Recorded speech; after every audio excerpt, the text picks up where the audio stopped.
Frequency Radio.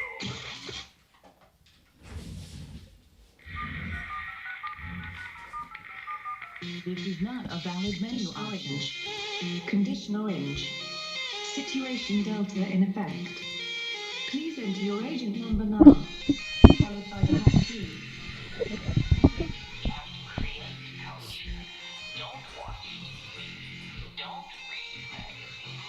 Don't even listen to NPR. Time comes when silence is betrayal. More for themselves and less for everybody else. But I'll tell you what they don't want. They don't want a population of citizens capable of critical thinking. They don't want well-informed, well-educated people capable of critical thinking. They're not interested in that. That doesn't help them. Think for yourself. Question dark.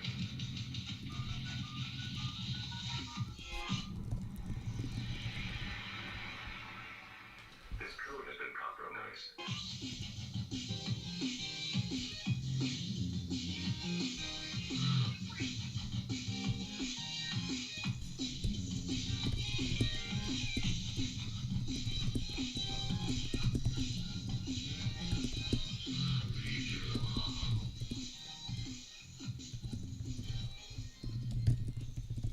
Welcome back, Truth Seeker. Just getting in the last bit of work here as we start the show. Donald Rumsfeld dead. The most recent news earlier today, Bill Cosby released from prison. A court overturned his sentence. And again, if you have the knowledge of Gematria, you can see through all of these stories in moments.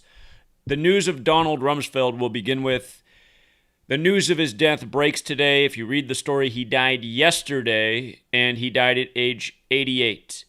And the man was born Donald Henry Rumsfeld, a name having gematria of 218. Now remember, this number is important to the Holy Roman Empire, which equals 218. And they say the Holy Roman Empire ended in history August 6th, 1806, the 218th day of the year. But as we know, it didn't really end. Its legacy is carried on inside the Vatican, the independent city-state that controls much of the world, including this nation. And with regards to Donald's, think about Donald Trump when he sent out his presidential alert at 2:18 p.m. local time.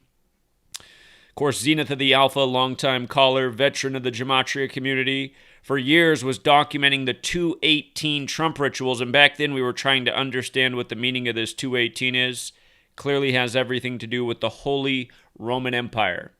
And again, if you're new here, might help to watch the live stream on YouTube at GematriaEffectNews. It's actually GematriaEffectNews 22 due to all the censorship on our 22nd channel. God bless big tech.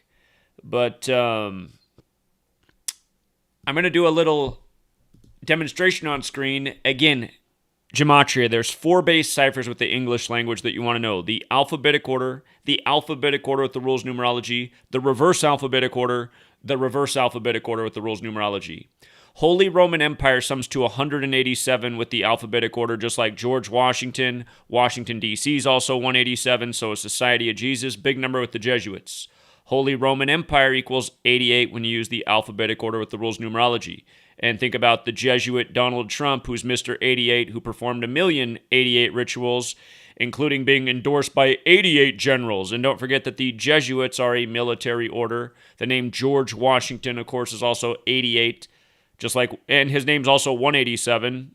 You know what? George Washington equals 187, 88, and 74 in the exact same ciphers as Holy Roman Empire.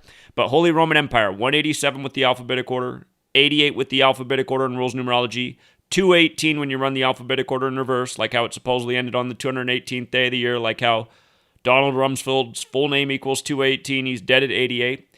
And then with regards to Holy Roman Empire equaling 74 when you run the alphabetic order in reverse, the rules numerology, he died yesterday, 74 days before the anniversary of 9/11, the 20-year anniversary. And for those of you who weren't alive then, Donald Rumsfeld was in charge of the military at the time of 9/11. He was the Secretary of Defense, Donald Rumsfeld, the man who said, we know where the weapons are, because we said we were invading the Middle East because there's weapons over there, and we never found any, of course, because it was all a lie, because all we're fed every day are just horse shit and lies in the news, and that's it, period. And still 20 years later, somehow people still haven't woken up to this, but Donald Rumsfeld had the quote of quotes when we were searching for the weapons. He goes, I know where the weapons are.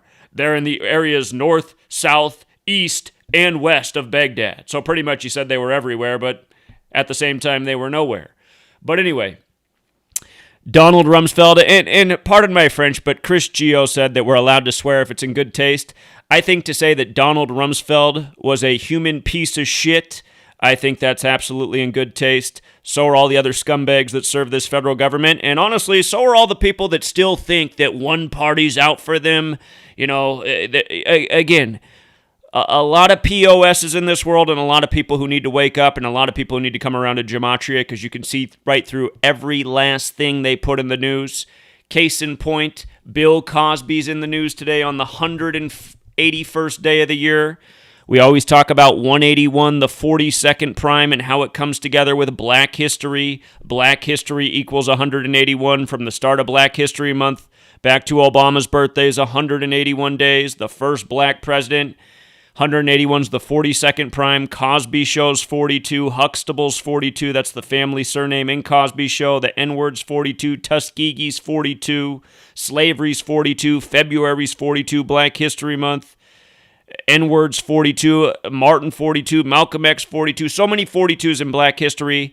And they've already done so many 42 rituals with Cosby. When he was first charged for what he ended up going to prison for, it was on December 30th. The one day in the entire calendar year where you can add the day in the month. 12 plus 30 and it's 42. So today he's released from prison. I'd bet all my money that he never did a day in prison and all this is just a whole another load of BS in the news. Because again, that's all they serve you in the news is loads of BS, fake theater, fake scenes, just nothing but garbage. Your whole Miami psyop right now is nothing but a psyop, a clear lie, another story left out there for the dummies to distract him for a week. And don't overlook that Donald Rumsfeld died in the time of this, you know, this story that's supposed to trigger that subconscious 9/11, you know, memory. The building coming down and the rubble, searching for the survivors. If you're watching the news, they're even bringing up 9/11. But now Donald Rumsfeld's dead while we have the Miami building collapse. Again, the message to understand is all of this stuff is a joke. When you learn Gematria, you see through every last detail. Bill Cosby, not only is he out on the 181st day of the year, but he's out on a date with 77 numerology. Court equals 77. A court overturned his guilty verdict today. It reminds that when we covered the guilty verdict way back when, we talked about how it was 77 days from his birthday at the time. So same ritual we pointed out back then was 77 and him getting sent to prison. It's the number 77 on the 77 date numerology when court equals 77 in Gematria that it's overturned. So, again, you learn the code. It's so consistent. You see through every last thing in the news. And you know what a big joke all of it is? Last Thursday when the Miami Tower went down, what did they report on Thursday night news at the time? Every news station on Thursday night, the day the tower news broke, every single station reported 99 people were missing. What have we learned on this very program with Rambo about 99 and Thursday? Thursday is named after Jupiter. Jupiter equals 99. We've covered so many rituals on Thursday with 99 in the news. One of the recent ones was Wayne Gretzky's father dying, the man who wore 99. But not only does Jupiter equal 99, so does Miami. So that's why on Thursday when the building collapsed all day, they had to report that 99 were missing. And then the number went up and eventually got to 151, and 9/11's the 100. Excuse me, the number eventually got up to 156. 9/11 is the 156th prime number. But again, I'm going to keep it short and sweet today with the introduction. Learn Gematria if you want to know what's really going on in the world. Because again, without this knowledge, you have no proof of anything you're talking about. You just sound like a tinfoil hat nutter talking a whole bunch of nonsense. You get caught up in all the wrong things. You know, you're talking about how Donald Trump's the savior, QAnon's going to be this real thing. I mean, you look at the truth community that doesn't have gematria. They're as lost can be. They don't know anything about anything. They're getting caught up in all the wrong things. You look at our community with the gematria, we got laser vision. We see through all of it. We decode it all in moments. Again, this is the code. This is the knowledge to know if you want to expose what's going on in the world. And understand, that's going to be the first layer to waking up humanity. Until the day they see through this media, nothing's going to change. This news media, this television, always telling you a vision that's complete bullshit. Until this thing is broken, until the masses see through it, nothing's going to change, because we got a population of mind-controlled zombies believing every last thing. And if they knew how the spell worked, it might wake them up to it. But again, you guys, from Cosby to Rumsfeld, it's all by the numbers. And again, if you're on the big stage, the TV screen, your life is pretty much by the numbers. You can see through it every single day. So, with that said, what we're going to do here is we're going to go out and we're going to start taking calls early. And let me fire up the call board here. Running a little bit behind. I barely made it in for the radio show. Sweet lady. She got braces today. Poor thing. She's got to wear it for 18 months. Charlie hates it. And I said, well, the good news is day one is the worst. I still remember the first day I got braces on. I was like 13 years old at the time. But it was a horrible, horrible day. And with that said, we do have the call board up here. Let's go out to 347. 347, you are on.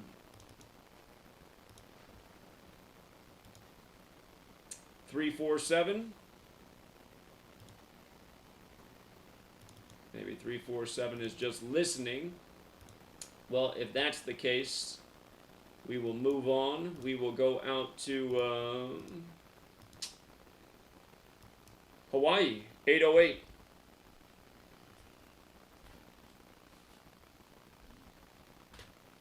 Well, strange. I don't hear anything from 808 either. Hi. I had my phone muted. Is that me? Yeah, that's you. What's going on? Hello? Hello? Okay, well, this is my third time listening to you, and I really respect you, Doc. You're pretty profound. And is there a book that I can learn this from? I've done a lot of numbers things for the last maybe 20, 30 years, and I can see how you're triangulating all these systems and things, and I'd love to learn it. And also, I was interested in the flat Earth theory because I noticed that came up to be one of your truths that were kind of shocking everybody. But I have a group of people that are convinced of the whole situation. And also, when I was young, like maybe 10, I had this meditation thing. I wasn't really a meditator, but I asked, what's really going on, you know? And I saw a terrarium type of thing where we were, and that there was these big people outside of it, as if we were like ants in a terrarium. And that's kind of what these people are talking about, and I think if we can check it out a little bit more, it may be a major key to opening up something. Because if we could prove that, that would be breaking open a lot of things that people are stuck, because maybe that was a major thing to clog up people's consciousness in the wrong direction, you know. Remember Copernicus and all that? Like a long time ago, everything was a flat Earth. But also I wanted to mention that in my work with numbers, I'm new with you guys, but I noticed that when 76 comes up, it can, other than being a number, whatever it is, it usually denotes right straight away the United States or patriots of the United States in some way. And that also would prove the quantum type of situation. It's not just this, and this. It's got consciousness going on here. But thank you so much. Aloha. Thank you. All right. You said a lot of stuff. You started with a question. Did you want me to answer it? I wanted to know if you had a book. Yeah. So I have two books. Also, One is in physical form, Number Games, Okay. 9/11 to Coronavirus. And then my first book's an ebook. You can download it. You can print it at lulu.com if you want it printed. But I also made both my books ebook format and free to download on my Patreon page for people who don't have money. But yeah, I got lots of books. My first book's nearly 800 pages long, lots of information, and even in there talking about Cosby and 42 in my first book. So just one more for the Cosby 42 history today. But do appreciate the call in, and you have a good night. Thank you, thank you. So, how do I contact you to buy a book? Is there a phone number? Well, my book, if you search Zachary Hubbard Number Games, my book's for sale at most places that sell books. So you can get that book pretty much anywhere. My ebooks, if you want those, they're on my website, GematriaEffectNews. And if you want them for free, on my website, there's a link to my Patreon page, and you can go there and download them for free. So those are the ways to do it. Okay, thank you very much. Okay. I appreciate y'all. Y'all doing really wonderful. Thank you. Aloha. Thank you. Yeah, you're welcome. Have a good one. Okay. Well, she thought I was a flat earther. Anything's possible, but not my favorite topic. Again, to me, that's one of the things that destroyed the truth community, was the whole religion of the flat earth, because that's what it is. I mean, it's possible the earth's flat, but it really is a religion, the whole flat earth community. They're just complete believers. They have no evidence or proof of anything, and can't even explain how the sun rises or sun sets, but they know the earth's flat without any evidence. So 6 years later, still no flat earth crews to prove the ice wall that holds in the earth. Again, to me, the flat earth is like QAnon, and it's stuff that's not really that helpful. If you could prove it was flat, sure, that would really wake some people up, but who can prove it? No one. So you want to stick to information you can prove, like Gematria. Gematria, highly provable, highly relevant every day, puts you on the right path, brings you nothing but truth, and again, can't say that about the flat earth community. Anyway, let's go out to Austin. What's up, Austin? Hey, Zach. How are you, man? Well, I've been better, but how you doing, man? Oh, just watching this insane world get more insane by the day. Yeah, truly. Yeah, that's what's going on. Yeah, so when 9/11 happened, I knew immediately our military, the CIA, the FBI, our government, our politicians were directly involved. And Rumsfeld, him and Cheney and Opium Poppy Bush, I call, Daddy Bush, Opium Poppy Bush, Yeah. I'm sure you know why. It's a fitting name. It's a fitting yeah, name. Rumsfeld, he's a piece of excrement. Years later, I heard this guy, I can't remember where, coast to coast or something, but talking about how he went to college with Cheney. Rumsfeld and Cheney went to college together, I think Princeton or wherever, and they both did the same thesis about how to take over the United States.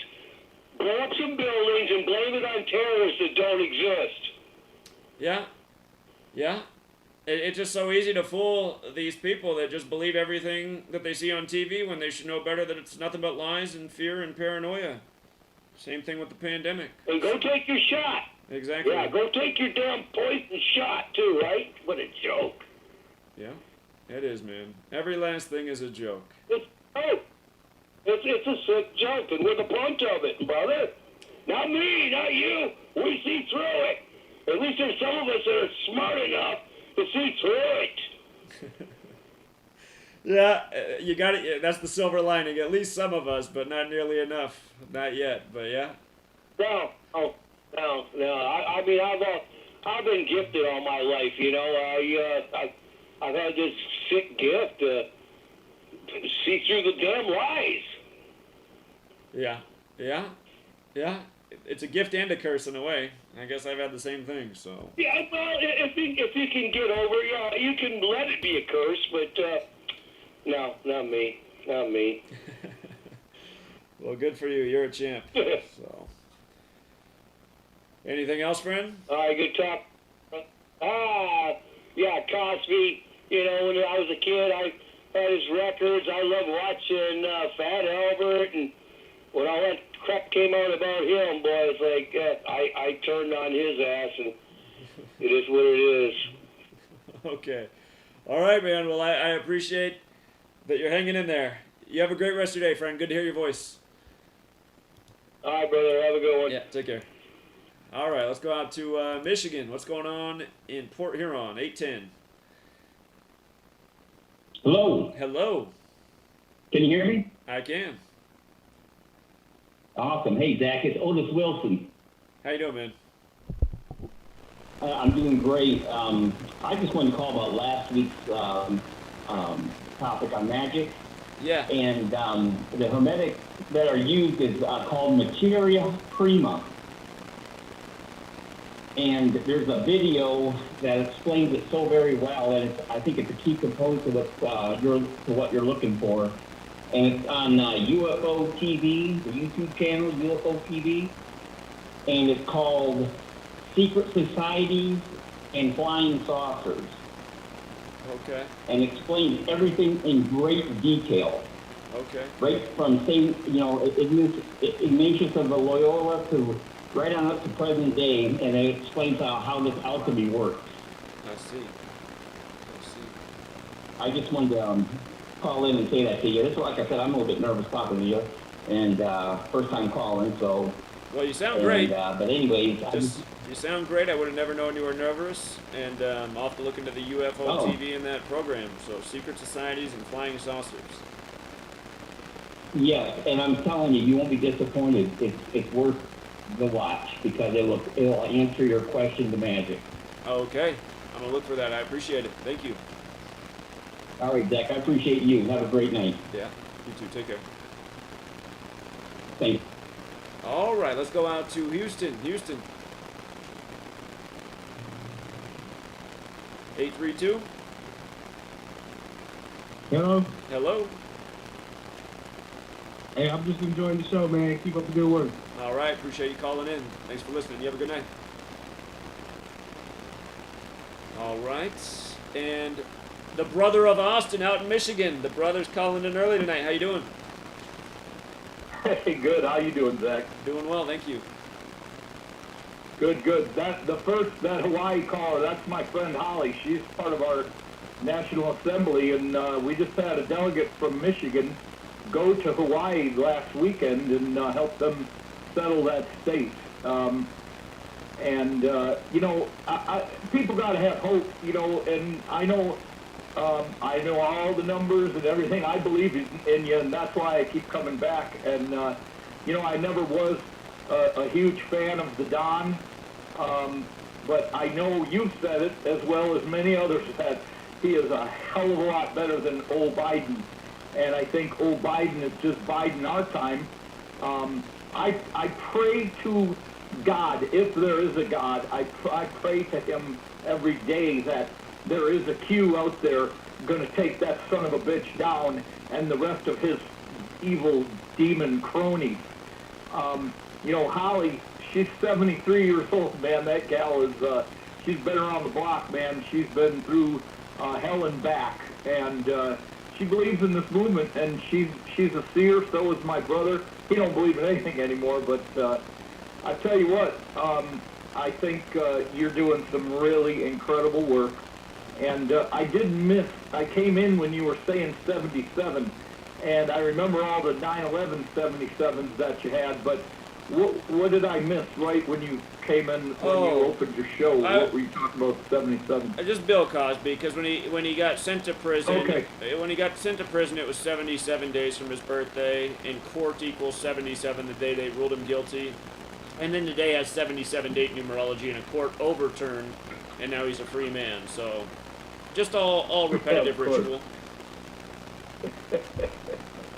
Incredible. Just another incredible day on planet Earth. And again, I've been legally blind for about almost 30 years. But I used to be, my corrected vision was 20/20 with glasses, and I didn't have real good peripheral vision, and night vision was not there. But I flew a bunch of times, and I never. I'll tell you what, the flat Earth theory, just like the globe is a theory, they can't prove it. They may not be able to prove that it's flat, but they certainly can't, in my view, See, I'm not a scientist. I'm a scientist. And I don't believe anything these sons of bitches have been lying to us about since day freaking one. And like Holly said, back in the day, everybody said the Earth was flat. And if you said the Earth was round, oh my God, they wanted to kill you. And now these flat earthers, they're getting the same treatment. People threaten them with their lives. They want to kill them because they're saying the Earth is flat. So again, I can't prove it either way, but my inkling is, now you can see the Chicago skyline from the shore of St. Joe, Michigan. That's over 50 miles away, and according to NASA's and the scientists' mathematical equation, it's 1 inch times a mile squared, and over 50 miles, that Chicago skyline should be 1,400 feet below the curve. So I'm going with that. And I know people that have seen that skyline. I haven't personally, but I have friends in this movement that live in St. Joe County. And Okay, we're about to go into commercial. Right, I appreciate it all, but okay, yeah, we're going into commercial. All right, thanks, man. Thanks, Seth. All right, see you. Take care.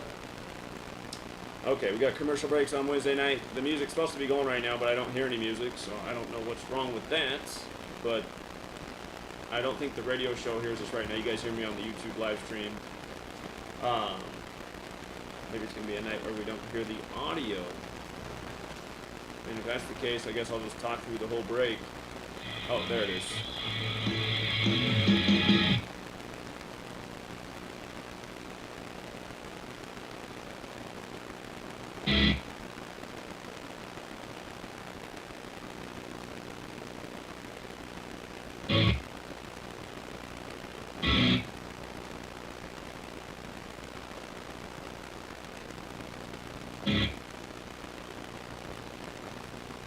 Extendivite is more than just a heart pump.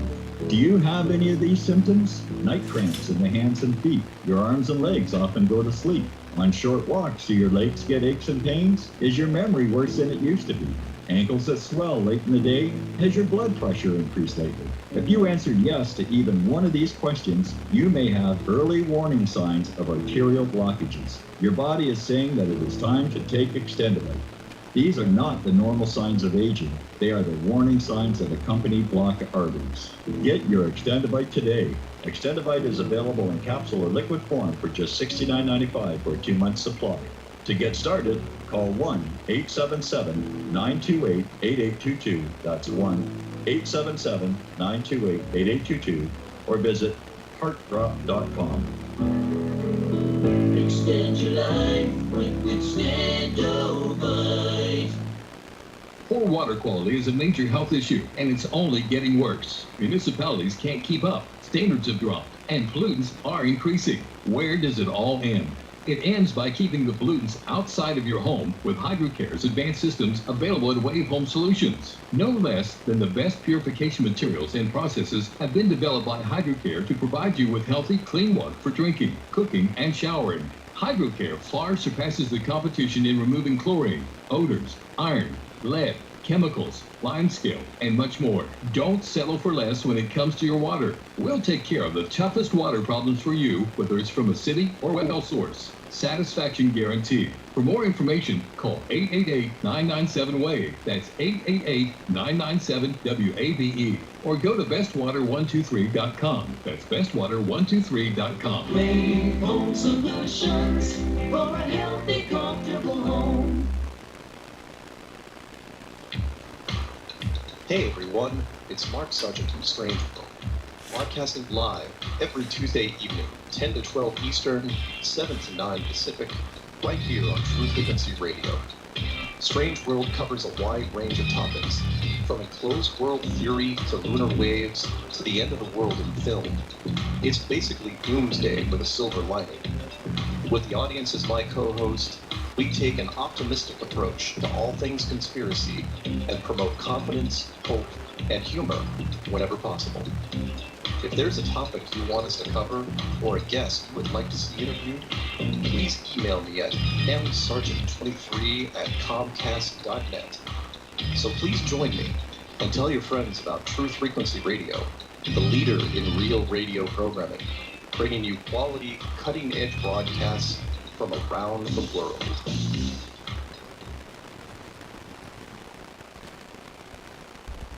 We are TFR.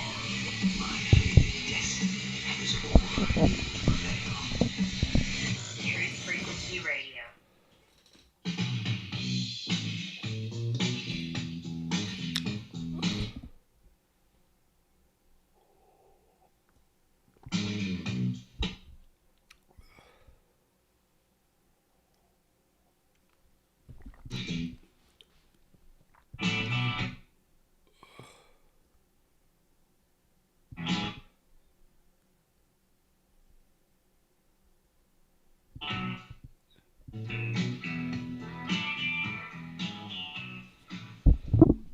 All right, you guys are saying static. I don't know what you mean by static. Everything seems to be the same over here. Are you saying like the noise that's coming through the speaker? If I mute that, then there's none of the sound coming through. But yeah, you guys, I flat Earth. It just annoys me. It always annoys me. Just even listening to flat earthers annoys me. And I'm not saying it's impossible, the Earth's flat, but the thing that's so annoying about flat earthers is they all just start listing off all these things for their reasons, and they're all false. Starting with, everybody always thought the Earth was flat. Okay, who? Who's everybody? The Greeks figured out over 2,000 years ago that the Earth was a sphere based on mathematics. That's what we're taught in school. So, again, I was in school. I started school in 1988. That's what year I started kindergarten. I was 5 years old in 88, born in 83. Started kindergarten, fall of 88. I graduated in high school in 2001, so that's what period of time I was in school. What they were teaching then is the Greeks discovered the Earth was a sphere with mathematics. Essentially, that's what you learn about, in higher levels of mathematics, how to calculate. But, yeah, that doesn't mean that the Earth's a sphere either. It's possible that we are lied to and it's flat. I'd agree that anything's possible, but it just gets so annoying listening to flat earthers always say, like, oh yeah, just until... And they make it seem like NASA is responsible for everything. It's like, okay, NASA was established in the 50s. They've been talking about us. Globes are older than NASA. It's just, I just get tired of just listening to it. It's like... Because when I listen to flat earthers, it's like listening to people who believe in politics or people who believe in any other religion or people who believe in rigged sports or people who believe in any of these other things that just to me are completely idiotic and so easy to disprove. Again, and I'm not saying I can disprove that the Earth's flat. Well, I'll give it a small percentage of being possible, but I can disprove all the false statements they're always making. It's just like, and again, you look at like who their saviors are. A guy that literally has a public profile of living at home with his mom, Mark Sargent. That's one guy. And yeah, I know he's on this network, but and more power to you for living with your mom. But what I do want to know about is the 68 on the back of your shirt in the Flat Earth movie that's on Netflix. Didn't Amazon and Netflix each make a Flat Earth thing? Again, they've had all these celebrities talking about Flat Earth. It's part of the mainstream thing. You see any celebrities talking about Gematria? Again, they want you to talk about certain things in the mainstream. That's why they put it out there at the programming. QAnon makes the mainstream. Major Jesuit psyop. Flat Earth. The city that considers itself the home of flat Earth in the U.S. is called Zion, Illinois. Zion. But, yeah, it's just, again, until somebody proves the shape of the Earth definitively, and unless you're trying to prove the shape definitively, and, I guess a lot of people think they're proving in all sorts of ways. I saw a guy filming a puddle. I saw a guy film a puddle at nighttime with a light on above it. A street light above the puddle. And he's filming the puddle on the street, and you can tell it's that with the street light. And then he's explaining how this is exactly like how when we look out, the sky is water, and it's a light in the water. And he said, it's exactly like this puddle right here. And I was like, okay, that's a theory that you're putting out there. Maybe it is that way. But it is not exactly the same as you filming with your camera the puddle on the ground at night on the street in front of your house with the light reflecting in it from above. That's not the same thing. You said that's exactly the same thing. Again, this is why, like, to me, it's just like flat Earth is just like the most. It's like the biggest religion in the truth community, and it gets us nowhere, man. Trust me, I know. See, most of you like woke up recently and you got sucked into flat Earth, and you haven't been awake that long, and you got sucked into QAnon and Trump. You thought you woke up in 2015 or 16 because Trump was running for president, and you wanted to vote for that. This is a sign that you were asleep the whole time. But there's so many people in this group who think they know it all. Again, I was here when Flat Earth became the psyop of the summer of 2015 on the truth community, which it was, because instantly what my life was like was I'd do a video on, just like how I do today, let's just say it was Bill Cosby. I'd do a video on Bill Cosby, and then all the comments, not all, but probably half the comments would be, what do I think about Flat Earth? It was like all everybody cared about all of a sudden, Flat Earth. And I don't think much of it, honestly. I mean, I think it's just something that Google's making go viral in the YouTube truth community because they want to make us look like we're a bunch of gullible people who believe anything. And again, you listen to so many people's all or nothing. The whole world's like this, but there's people like this in the truth community too. I think they lied to us about everything, so the earth is flat. It's like, okay, let's rewind. Let me see. Did they lie to you about how to spell your name? Did they lie to you about how 1 + 1 = 2? Oh, those aren't lies, but you just said they lied to you about everything. Oh, wait, so not everything. Okay, so reading, writing, math, they didn't lie to you about that. Okay, so they taught you things that weren't a lie. And the only thing I could say about the spherical model of Earth and what they teach, I do understand that it is a real agenda to take people away from spirituality, and they try to use mainstream science, which does promote all sorts of bullshit. I think there's a lot of bullshit promoted in science. That's why that's the reason I think there's a chance that maybe the Earth could be flat, and somehow we're not meant to understand how a sun sets and sunrise, or we do live in something like other people speculate. It's some kind of computer simulation type of thing. But, I mean, all of these things are possible, but to me, that they're all not helpful. The only thing to me about being in the truth community is about waking people up to the agenda that's being waged against us. And again, here, let me bring the mic closer to me. What I was saying in 2015 when the Flat Earth thing came is I said, really serious shit is coming. And I was saying in 2015, I had a video called The Message 2015. And my message in 2015 was that we, the truth community, should buy up Detroit because Detroit was selling for pennies on the dollar. I said we should all tear out our front yards. We should all grow food. We should network. We should have a community. The Great Lakes are there. A lot of fresh water. That's what you're going to need in the future. I said the cold winters are the one thing, but if you have a community of people that are able and, you can improve the properties, make sure you can stay warm in the winter. That's the one thing that's the downside of a place like Detroit. But the message 2015 was about how we needed community, we needed a network, and we need to do it now because in about 5 years' time, which was about 2020, the same year I've been pointing to the whole time I've been here, is saying if we don't wake up by 2020, if we don't organize by 2020, it's probably going to be pretty bad here. Bad stuff is coming. I mean, the writing's on the wall. It's been on the wall since 9/11 and probably before that. I was 18 when 9/11 happened, but I understood it right then. If something's not done about these lies, society's being taken to a really bad place. And look at the people in this society. They'll believe anything as long as it's on the TV. They're even falling for the most obvious lie in the history of the world, 9/11. That's what I told myself every day, and that's what I tried to tell people who would listen. People were just getting mad. And I just feel like, I just feel like always throughout life, you're just like, you're getting sucked into these needless battles that people want to have because they're so emotionally invested in it, but really it's just like a distraction. It doesn't help at all. Flat Earth doesn't help at all. It doesn't help in any way, shape, or form stop the agendas that are in place. You know? You can't say that about the work we do. The work we do could have stopped everything going on in place ice cold years ago. The people who've come across this knowledge and take the time to consider it is woken them up. It's helped them out. It's enhanced their life.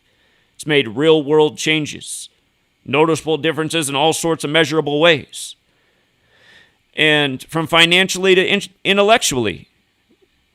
And again, you know, if the earth someday is proven to be flat, what that would be good for is just saying, see, science is just trying to give you all this information and make you see a world that the way they want you to see it. And ultimately, it does seem like it is aimed at taking you away from the idea of being spiritual and believing in a creator. You know, they want you to think that we came from an explosion, a moment out of nowhere.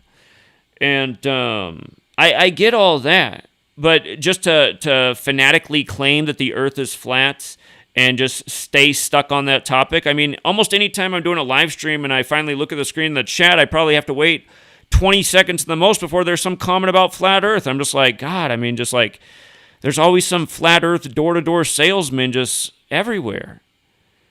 And again, I don't want to really be associated with the flat earth. The caller, she called in and said she thought I was part of the flat earth thing. I'm not.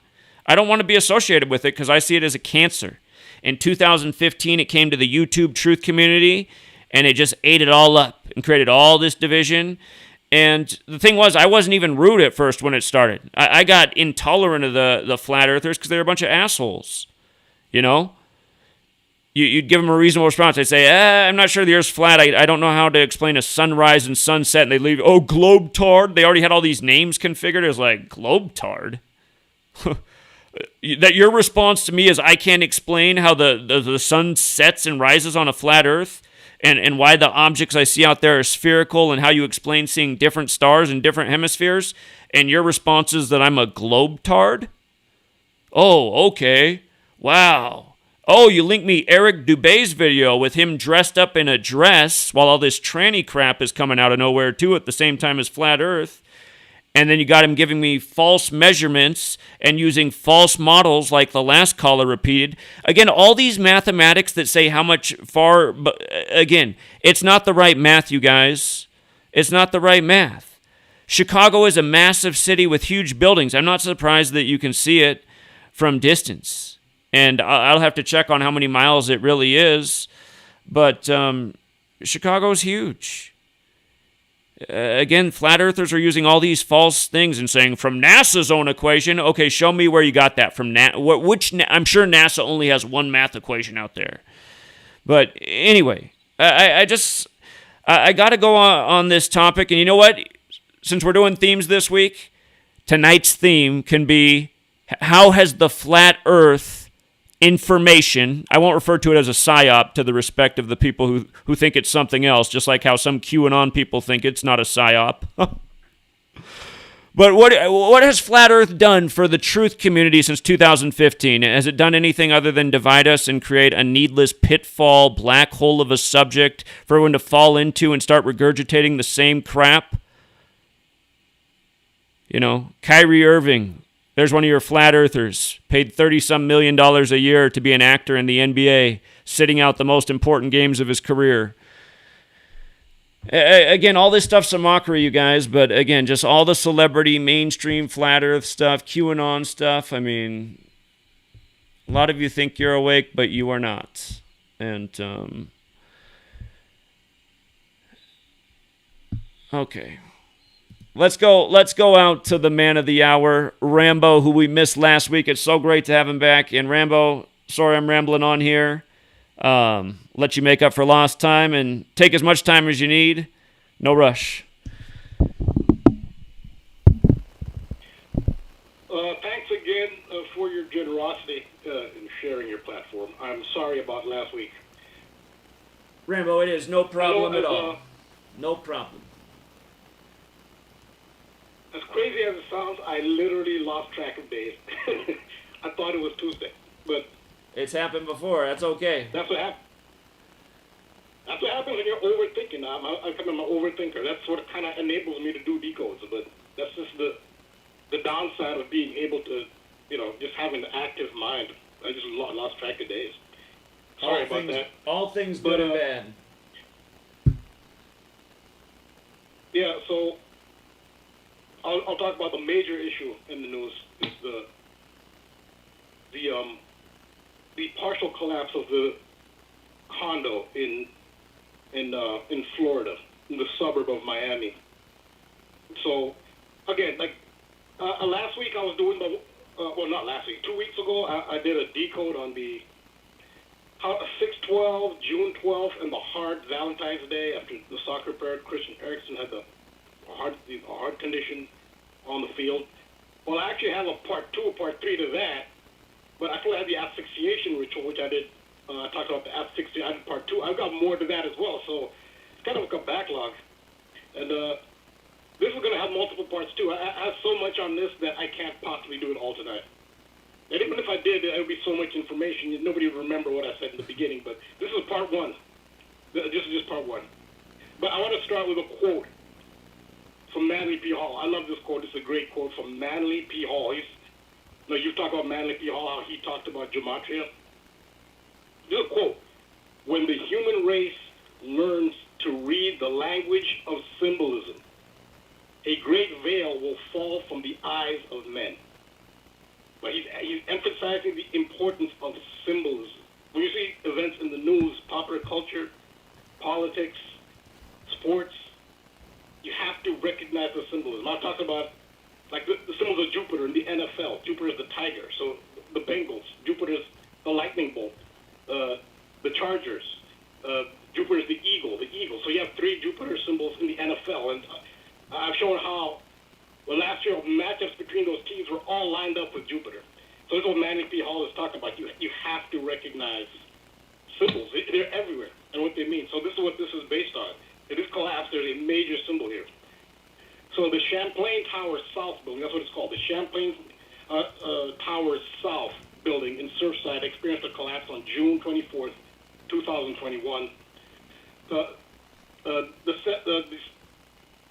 central concept that I base my decodes on is that esoteric rituals, magic sorcery, which are performed in the guise of news events and popular culture.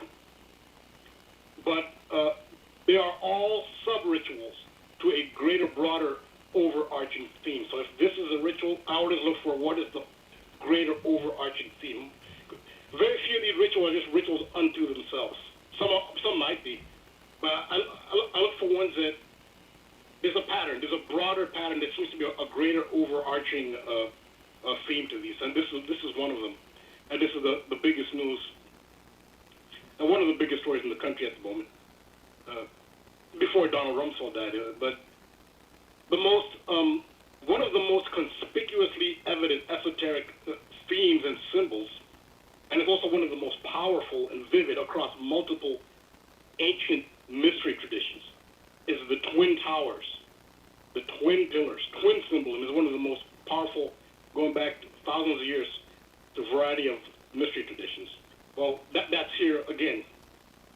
Twin pillars are seen as representing the Temple of Solomon. That's one of the most popular and well-known expressions of the Twin Pillars, the Temple of Solomon. And that being that the most salient architectural feature of Solomon's temple is the Twin Pillars. Solomon's temple is also symbolic. It's a metaphor as well, but it's also physical. It's both. It's not even necessarily mutually exclusive. It can be a physical building. It can also be a metaphor. I mean, Freemasons understand the Freemasons were there for really want to learn the right reasons. I mean, I've met master Masons who are clueless, never heard of Hiram Abiff, but I think that so the proper Freemasons, they understand that it's symbolic, but it's also a physical place. It's both, and the Twin Pillars are its most salient feature.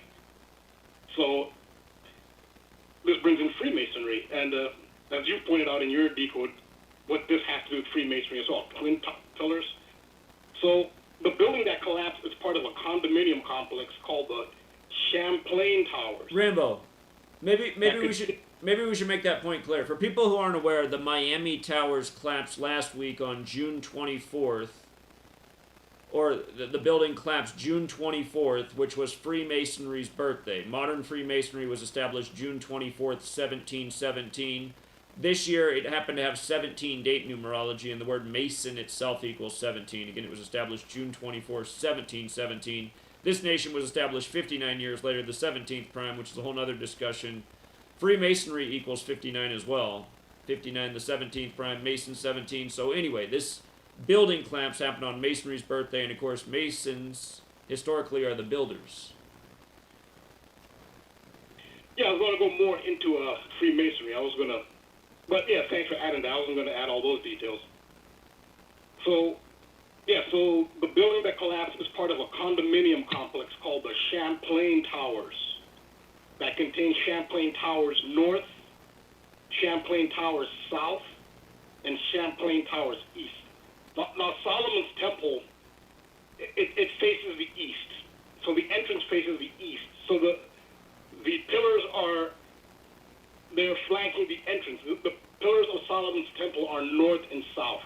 So this is relevant here because it's one tower to the north, and there's a twin tower to the south. The one that collapses, the one in the south. So this lines up with Solomon's Temple. And there's a third building there called Champlain Towers East. This is very Masonic because you know how in Masonry they really revere the East. The East is kind of like the sacred direction, merciful. The worshipful master, his chair sits in the east, and he's also flanked by a twin pillar. So, this right off the bat, you can see this is very Masonic. When you get just looking at the details of the whole layout of the apartment complex, it is completely Masonic. So, yeah. So as you mentioned, Freemasonry was founded on June 24th. This is the 304th anniversary of Freemasonry's founding or modern Freemasonry, anyway. So the twin pillars can also be known as the Pillars of Hercules or the Pillars of Enoch. In some iconography, a stone arch connects the tops of the two pillars. This is called the Royal Arch in Freemasonry. At the apex of the stone arch, of the Royal Arch, is a keystone on which is engraved 69, which is the glyph for the zodiac sign of Cancer.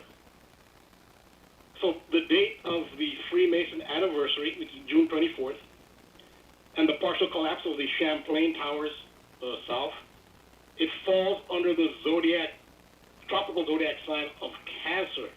So 69 is central to this decode. So Gematria again unveils the ritual association. Temple of Solomon comes to 69 in the pure cipher. Champlain Towers comes to 69. So Gematria shows you the association. Champlain Towers are a metaphor for Solomon's Temple. I guess you have to put a cherry on top of the whole 69 and the theme of the ritual, the pillars, Temple of Solomon, the towers, the Cancer 69 glyph. There's a photograph which has been going around the media. It's an ambulance parked right by the collapse, and it's ambulance number 69. There's a specific reason. It's pretty obvious. If all you know is symbolism, you know that if we're in Cancer and 69 is a symbol of Cancer, and you see the ambulance 69, that alone should tell you why they chose ambulance 69. But there it is. No coincidence why that particular ambulance was and let's just remind people, Cancer's ruled by the moon. The moon landing happened in 69. And Masonry, you know, boasts about their involvement in that ritual and the Masonic Scottish Rite flag being taken to the moon and all that. So again, another clear example here. Yeah, this is great, Rambo. Please continue. Yeah. Yeah, because another thing is that this event happened under a full moon. It was a full moon on June 24th. So the moon is part of it, but because I've got so much information on this, I have to break it up into parts. I went through the moon until part 2. This is just part 1, but the moon, I'll go into the moon part. But I'm glad you mentioned that because that's another 69. Again, yes, Cancer, the moon, yeah. So there's ambulance number 69. I mean, the odds of that being random are, I mean, you have to be naive to think that. Well, they do this all the time. I mean, we've documented so many things like this with the ambulance and the fire truck number, just so many over the years. So again, if you were new here, I could understand why maybe you'd think it's a coincidence, but they do this all the time, and that's when you realize these are true scenes, and just like how they put up numbers in the background of Hollywood movies, if you're paying attention, they do it in these news stories, and they code the same thing from the movies to the news. We've been documenting it for 8 years straight. That's why, I mean, sadly, Rambo, there's probably not so many people in the world who care so much about the truth and would put in the effort that people like yourself and others and myself have over the years. But they also, I mean, because they have, it's just the same people who'd say we're naive or this is a coincidence are just the people who don't have enough care to find out if that really is the case or if they're just guessing and they're guessing wrong. So most people believe, at the end of the day, most people believe what they want to believe. The idea that somebody might be doing things like this, or something like 9/11, the idea that a power that you trust, the fact that members of the United States, like that's treason on like an unfathomable level, and most people they just can't live with the thought that like anybody with that trusted with that amount of power to look after the United States and its interests would actually make a betrayal to that degree. It's something they just can't live with. So they choose not to believe. Right. I mean, right. That's what it is. Sometimes reality. I mean, it's the famous line from Jack Nicholson: "You can't handle the truth." Most people can't handle the truth. That's, you know. I always laugh at that now because that came right before 9/11. That was years before 9/11, that movie, and that was probably the most repeated movie phrase in the time up to 9/11. Just that was so many people would repeat that line because it was just so memorable. And then 9/11 happened, and I started thinking about that soon after. I was like, God, it's almost like they had us all saying that because nobody can handle the truth, obviously, about 9/11. I found that out real fast.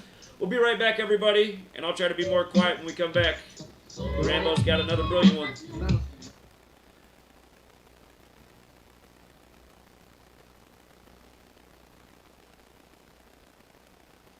Oh.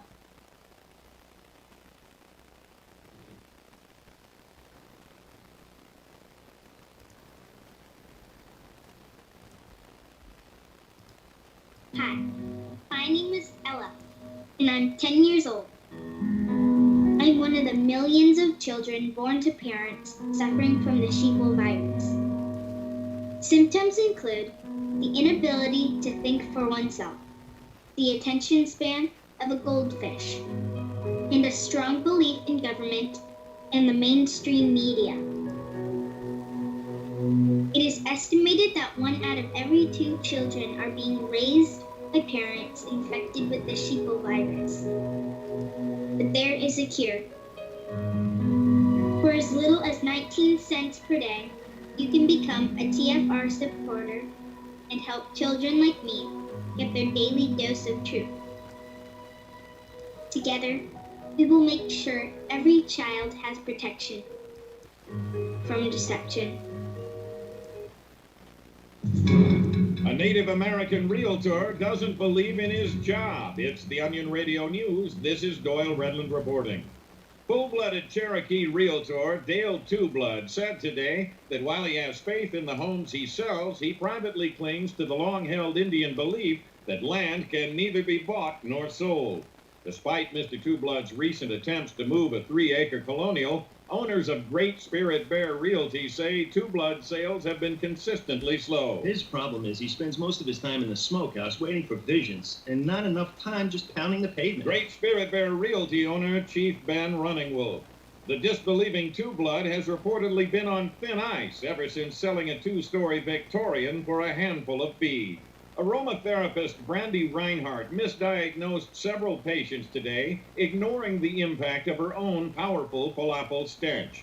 Furthermore, the deep-fried chickpea odor emanating from Reinhardt's mouth nearly undid years of positive aromatherapy for patients like Gloria Basser. If she was using the scent to get my attention and make me a little nauseous, then yeah, she was completely successful. Officials at the American Aromatherapy Association say they plan to revoke Reinhardt's practitioner's license unless she chews some eucalyptus leaves or something. Kentucky lawmakers dealt a harsh blow to same-sex pet advocates today as they unanimously voted to outlaw gay pet weddings. Republican State Senator John Westwood vowed to protect the tradition of pet marriage in the bluegrass state. Pet marriage is a sacred bond between a male dog and a female dog, and that's just the way it is. That's the way it's always been. Disappointed activists advise owners of gay pets still determined to be married to travel to Vermont, where all manner of depraved coupling somehow remains legal. Doyle Redland for the Onion Radio News, online at theonion.com. This is the Truth Frequency Radio Network. TFR. Truth Frequency Radio.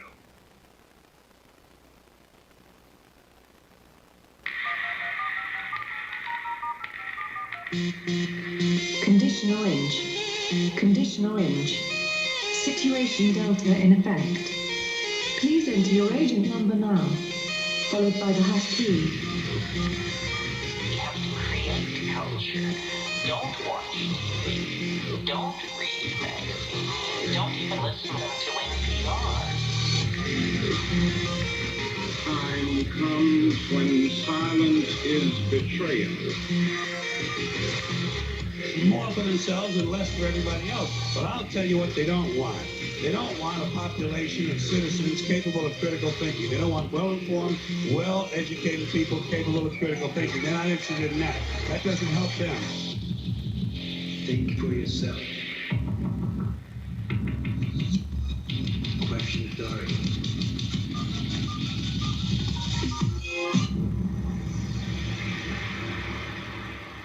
This code has been compromised.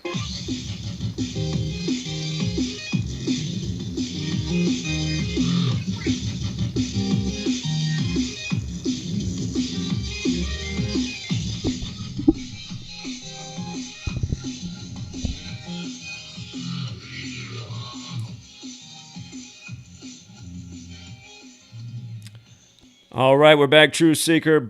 Rambo is connecting some major dots with the Miami building collapse on Freemasonry's birthday in a clear ritual, which has become the mind-controlled distraction for the nation for the week. And boy, is it ever working, because everyone I walk past says, man, you hear about that Miami collapse? It's just like, God, everybody just, all they want to talk about is the same BS shoveled to them on the TV day after day. Zombies. But before we go back to Rambo, I saw in the chat, somebody said I brought up the name Patrice O'Neill. In light of Cosby being freed today in a 42 ritual, this number that they stamp all over Black history, Patrice O'Neill died days before his 42nd birthday, and he died exactly a span of 42 days from becoming ill. He became ill October 19th. From that day to his death on November 29th, that was his 42nd day of being ill. He died just before his 42nd birthday. He's a part of a long list of Black celebrities to die in connection to that number, be shamed in connection to that number, and again, just such a redundant pattern. He died on a 44 date. We know about killing 44. There's a whole lot more to it, but again, for all of you guys, again, so many of you guys really need to learn how to utilize the internet, and the resources are there. I don't understand why so many people ask questions into a YouTube comment box that they could type into a number of search engines and check each search engine and divvy up the information and go through and see if you can answer your own question. Again, the information age. You guys, my original blog, Free to Find Truth, not Free to Find Truth, the social media website, but freetofindtruth.blogspot.com. This site has over 30,000 posts on it. And probably most things you can ever think of are covered on here. So like the guy in the chat saying, I wonder what happened with Patrice O'Neill. I wrote about this July 6, 2016. That was the day I did the post on Patrice O'Neill. He died before I was aware of Gematria. And I should go back and look at it. I'll probably find a lot more.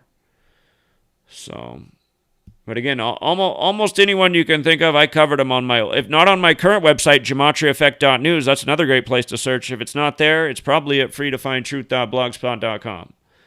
I've been here for 8 years straight doing nothing but decoding and putting out more information and more evidence of what's going on. Sadly, almost no one cares. Now, with regards to 42 and the number stamped all over blank history, remember it's a biblical number, 42. Masons, Bible, Jesuits, Bible. Remember the word Jesuit equals 42. The word Freemason is also 42.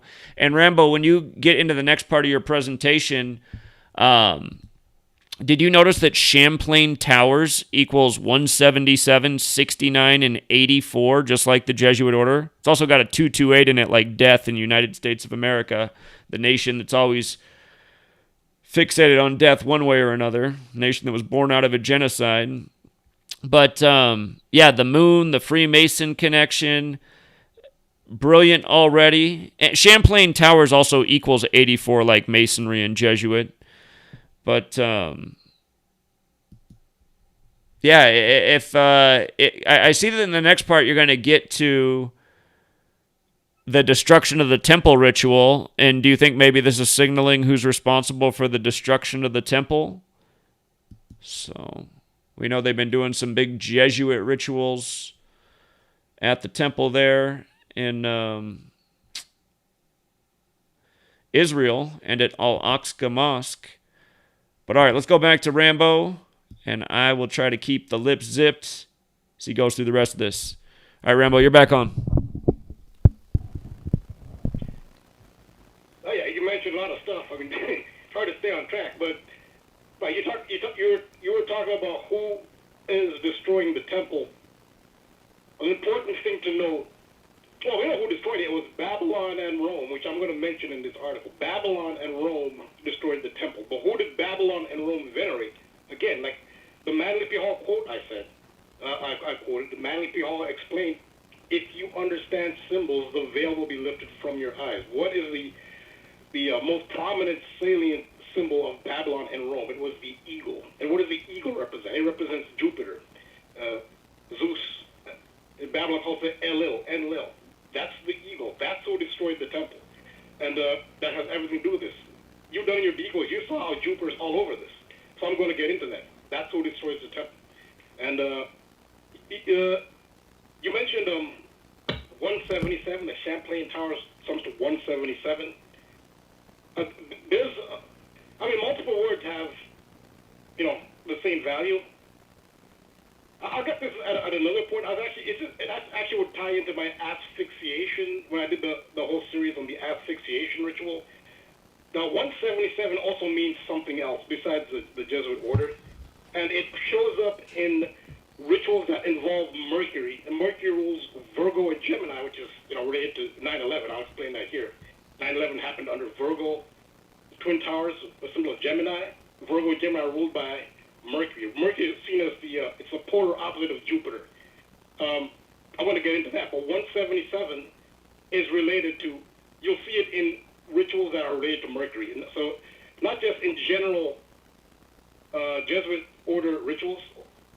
I'm indicating who the Jesuits venerate. And this goes back to ancient times, but I'll get into that. But 177 is... Well, just to remind people, Rambo, in case you don't know this either, again, the modern-day Freemasonry was created June 24th, 1717, in the independent city-state of London, which was a Jesuit-controlled territory. So, again, from the beginning, modern Freemasonry is theirs, and this structure, again, a match in 3 out of the 4 ciphers with the Jesuit order. To me, it seems like... I'll listen to your theory, but to me, it seems like they're hinting at who's responsible for the destruction of the temple. So... And like you said, Babylon, which the Catholic Church carries on, right? The Babylon. So, I get that. Yeah, but the Jesuit order, they answer to a higher authority. Like, who are they answering to? There's an authority that they obviously venerate. They don't think that they're the creators of the universe. There's an authority. I'll show this in a later decode. There's a pattern. When you see there's sometimes where you may see 177 in other rituals, but I can demonstrate how 177 shows up specifically in Mercury-related rituals. You'll see a Virgo or a Gemini and you'll see 177. But that's a different risk, because I'm getting off topic here. I don't want to be here all take up the whole show, but so this was the condo, because there's a north tower and a south tower. So this is a destruction of the Temple of Solomon ritual. And who destroyed destroys the Temple of Solomon. Babylon and Rome destroy the Temple of Solomon. Also note the most salient symbol, I talked about this, the eagle. The eagle represents Jupiter or Enlil or Enlil. This goes back to Sumer. The gods of Sumer are still being venerated. I mean, there are different interpretations by different researchers, scholars on ancient Sumerian texts. Well, it's good to look at the different interpretations. Not everybody agrees on the interpretations, but I think everybody should have at least a rudimentary knowledge of Sumerian text. Like, you'll see how much what happens today goes back. It doesn't start in Rome. Rome is just a modern day expression of, well, the United States is the new Rome, but it goes back to ancient Sumer.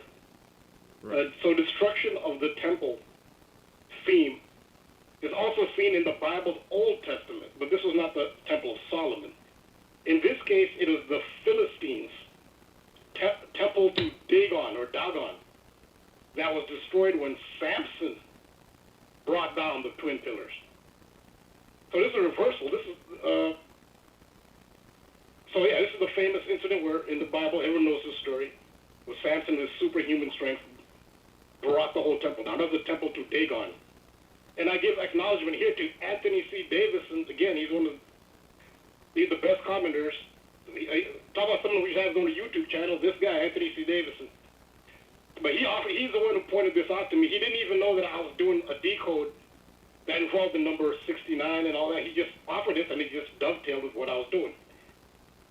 So Samson's hair gets cut because the myth is that he gets his strength from his long hair. His hair gets cut off by Delilah in Bible's 6,969th verse. That's Judges 16, verse 9. So 6969, that verse, it involves Samson, who brought down the temple, which completely dovetails into my decode. The answer Davidson just gave me this. He didn't even know that I was doing my decode involved with the number 69. And, so it's this amazing synchronicity. So Dagon, who is Dagon? Because the temple is a temple to Dagon. Well, Dagon is a weather god. Like Enlil, like Enlil of Babylon, Zeus, Jupiter is a weather god. Jupiter rules the zodiac sign of Pisces.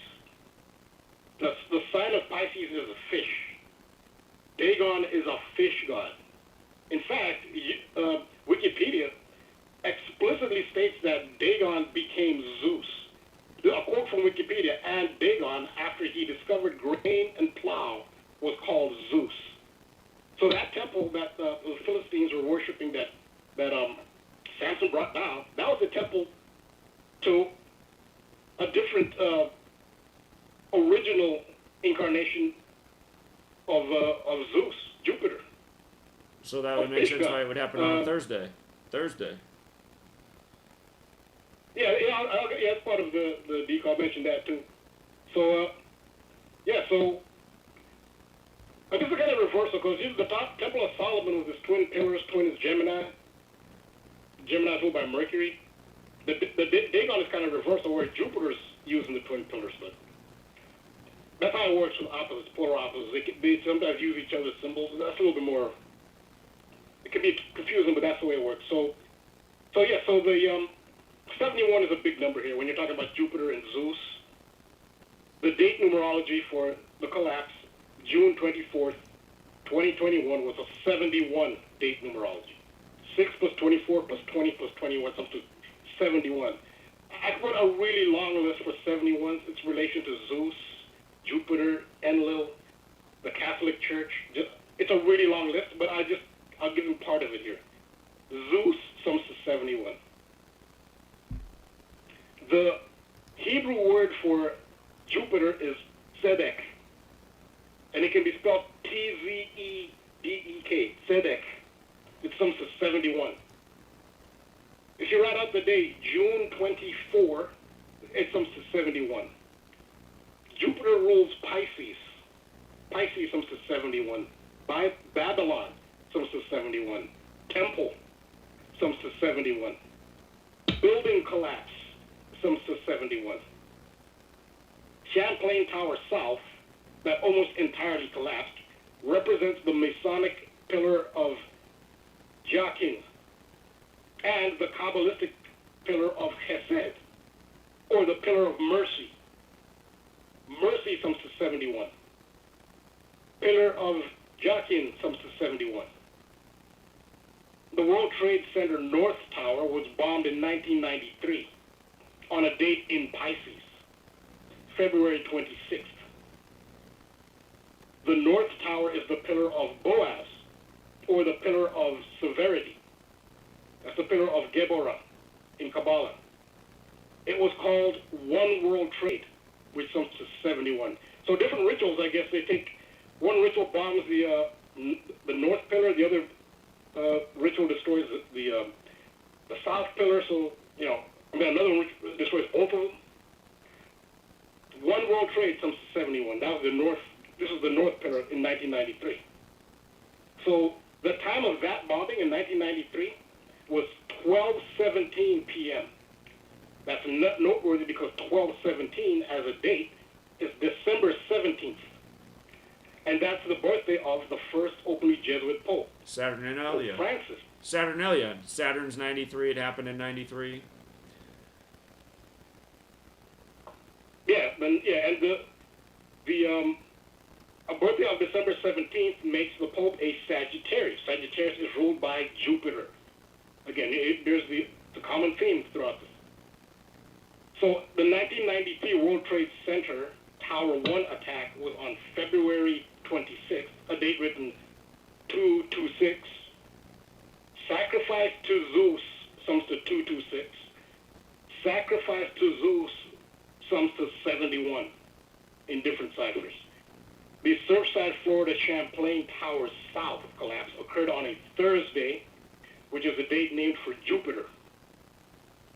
Thor, or Tor, they pronounce it Tor, but Thor, pronounced in English, is the Norse weather god, storm god. So it's Thor's Day. But Thor is Jupiter, it's a different tradition.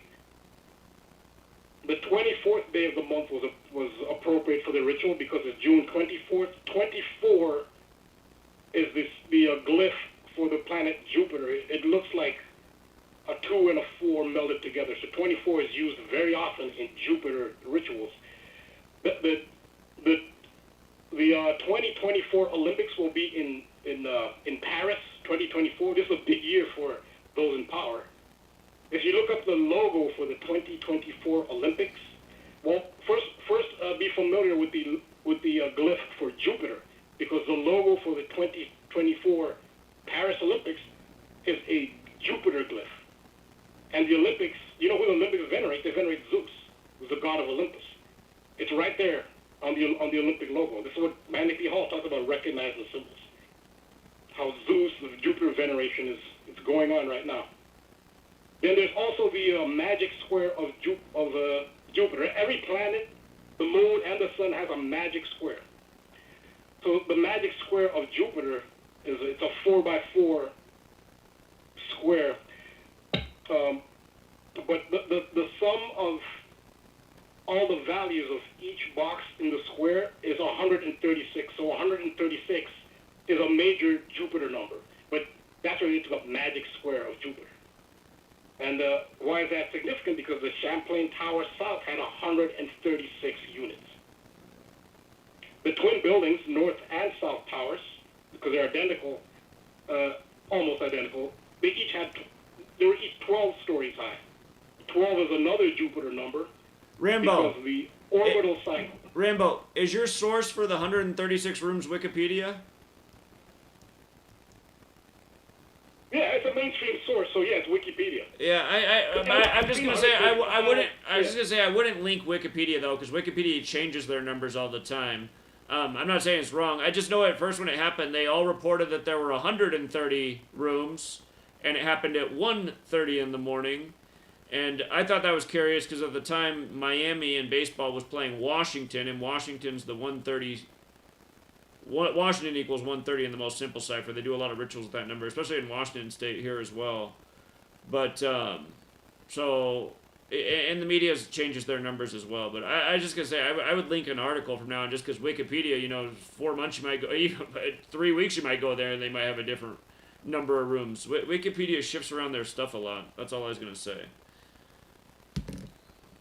Well, I actually know that about Wikipedia. That's why I take screenshots, and I have one screenshot in this article because I knew they were going to change it. Okay. But the thing about Wikipedia, they're a major mainstream source. If they put a number out, they put it out for a reason. That number is for a reason. I completely agree with that. Number out. I completely agree with that. Right. Right. So sometimes what they'll do is they'll say, for example, we're talking about the moon. I'm doing some Megan Rapinoe research. Megan Rapinoe, she's a Cancer. She's born 5th July. That's 57. Moon is 57. So she's linked up. Her jersey number is 15. Moon is 15. So she's linked up with the moon. But her height was listed as 5'7", which has been even more, more elements to the ritual. Sure. So right up until she became the big hero, where they said she confronted the bully Trump on social media, and now she's become this, she's supporting some civil rights advocate, and she's a big hero who transcends the sport. She just after U.S. women won the World Cup. Right up until then, her height was listed as 5'7", but that was for the ritual. Right after that, and when she hit the big time, this major hero, they changed her height. So I didn't take a screenshot, so I couldn't use her 5'7" height as part of the decode. But they listed as 5'7", but they did that consciously. It's obvious what the 5'7" significance was. So Wikipedia knew that. Well, of course they do. And I'll remind you how lucrative it can be to pay attention to Wikipedia. Wikipedia actually updated their picture of Bob Baffert right before the Kentucky Derby this year, and they got it of him holding up one of the trophies, and they got just the right photo where the trophy was being held up, and there's a big year behind him from the year it was, but the way he's holding up the trophy, you can't see the last number in the year, so all you see is 201. And I showed people that before the Kentucky Derby because I said, look at that, how they're holding up the 201. Kentucky Derby's known as the Run for the Roses, which equals 201. And he has the only jockey coming into the day of the main event with 201 races under his belt. And sure enough, he won with Medina Spirit. And again, that was all synced up with Ramadan. It's amazing how they do all this stuff. But again, just to add to the point that, yes, Wikipedia is playing games with what they're updating their information with and the photos they're updating, and they've done this for years. This wasn't the first time we noticed something like that with Wikipedia, but that's why we had so much confidence, our community, who decoded the race in Medina Spirit before it was ran, and part of that was just how Wikipedia became part of the ritual. That's how rigged the game is, and Wikipedia is very much a part of it. So... Yeah, so I know they changed their numbers, but that's the reason I use Wikipedia links, because their numbers are significant, and they know what the numbers are. They know what the ritual is. That's why I use their links. But, yeah, I mean, you get a different number for how many units, but you'll see how this 136 lines up. You can see how it lines up with Jupiter, and Jupiter's all over this. 136 comes up later as well. So in Gematria, Jupiter, something 99. You talked about that. In English Extended, Miami, something 99. And for a pretty reasonable amount of time, 99 missing was the official number that was out there. That's what it was on Thursday. More and more. Thursday, the day named after Jupiter. By the way, the 34 being the magic number and the magic square, and for people who don't get that, it's because if you add up every single row, upwards and down, horizontal and vertical, they all add up to 34. 34 is the 9th Fibonacci number. So that might be part of why 99 is encoded into Jupiter, which is a number associated with God through Pythagoras and the Greeks and those who studied this. And of course, Zeus is, the Greek god. 9 associated. 9 is what Pythagoras said represented God. That's good information. I've got to I gotta make note of that. And also, in English Extended, God is 71. And so we know what God they're talking about. So Champlain Tower South contained 136 units, and 55 have been identified as having been destroyed. Again, I linked Wikipedia, but it's important. Why did they say 136 units, 55 destroyed? Again, 136 minus 55 is 81, and 81 is 9 times 9. And Samson, who we just talked about, related to bringing down pillars, Samson sums to 81. And the word ritual sums to 81 as well. So again, with the 136, the ritual took place on Collins Avenue. That's the address of the building, Collins Avenue.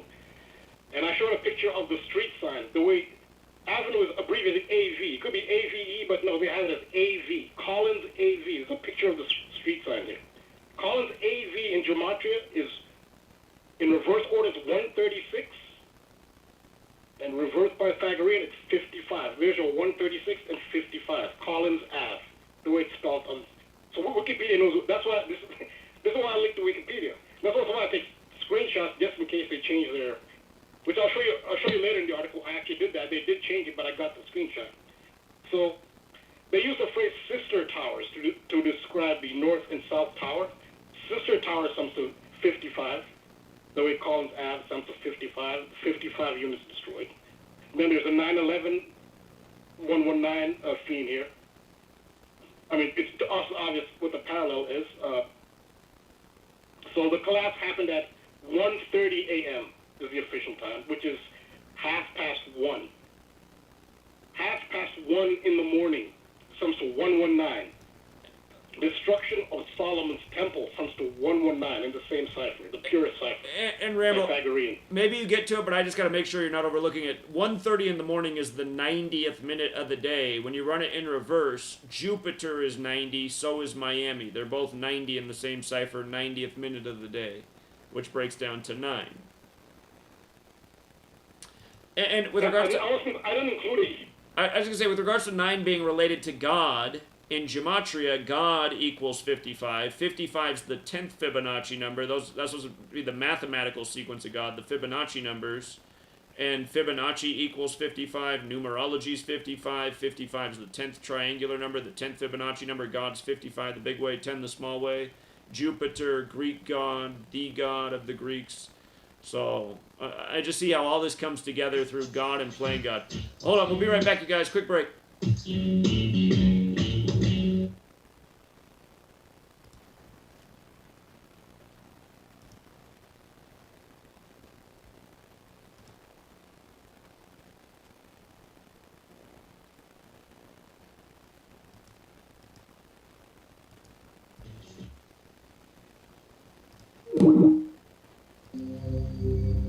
Discover the extraordinary powers of intuitive healing with pain transmutation, a method of holistic healing for the human soul, body, mind, and emotions. If you are looking for answers and a deep understanding of how to help yourself and the people around you to live a happier, healthier life, this is the right place for you. Learn how to read your soul's history in the Akashic Records. Remove negative energy attachments from your astral body and start the process of inner and outer pain transmutation. Join Pain Transmutation Community to get started on the path of intuitive healing. Change your energetic state. Manifest new and exciting experiences. Re-energize your life and build inspiring connections with others in our community. Do you want to lose weight but have no idea where to begin? The Fast Start Diet, a 3-day weight loss plan, is the answer. 3 days of nutritionally balanced, calorie-restricted meals delivered right to your door. No shopping, no measuring, and no cooking. Everything is prepared for you and ready to eat at home or on the go.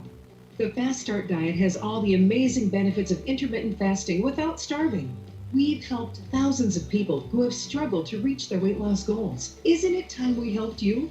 With the Fast Start Diet, you'll lose weight and feel great. Find us on Amazon or go to faststartdiet.com and use promo code POWER to get $10 off your first box. As a special bonus, we will include our #1 rated Lipo-3 appetite suppressant spray free with your order. Whatever your diet plans are, start with us at faststartdiet.com and use promo code POWER.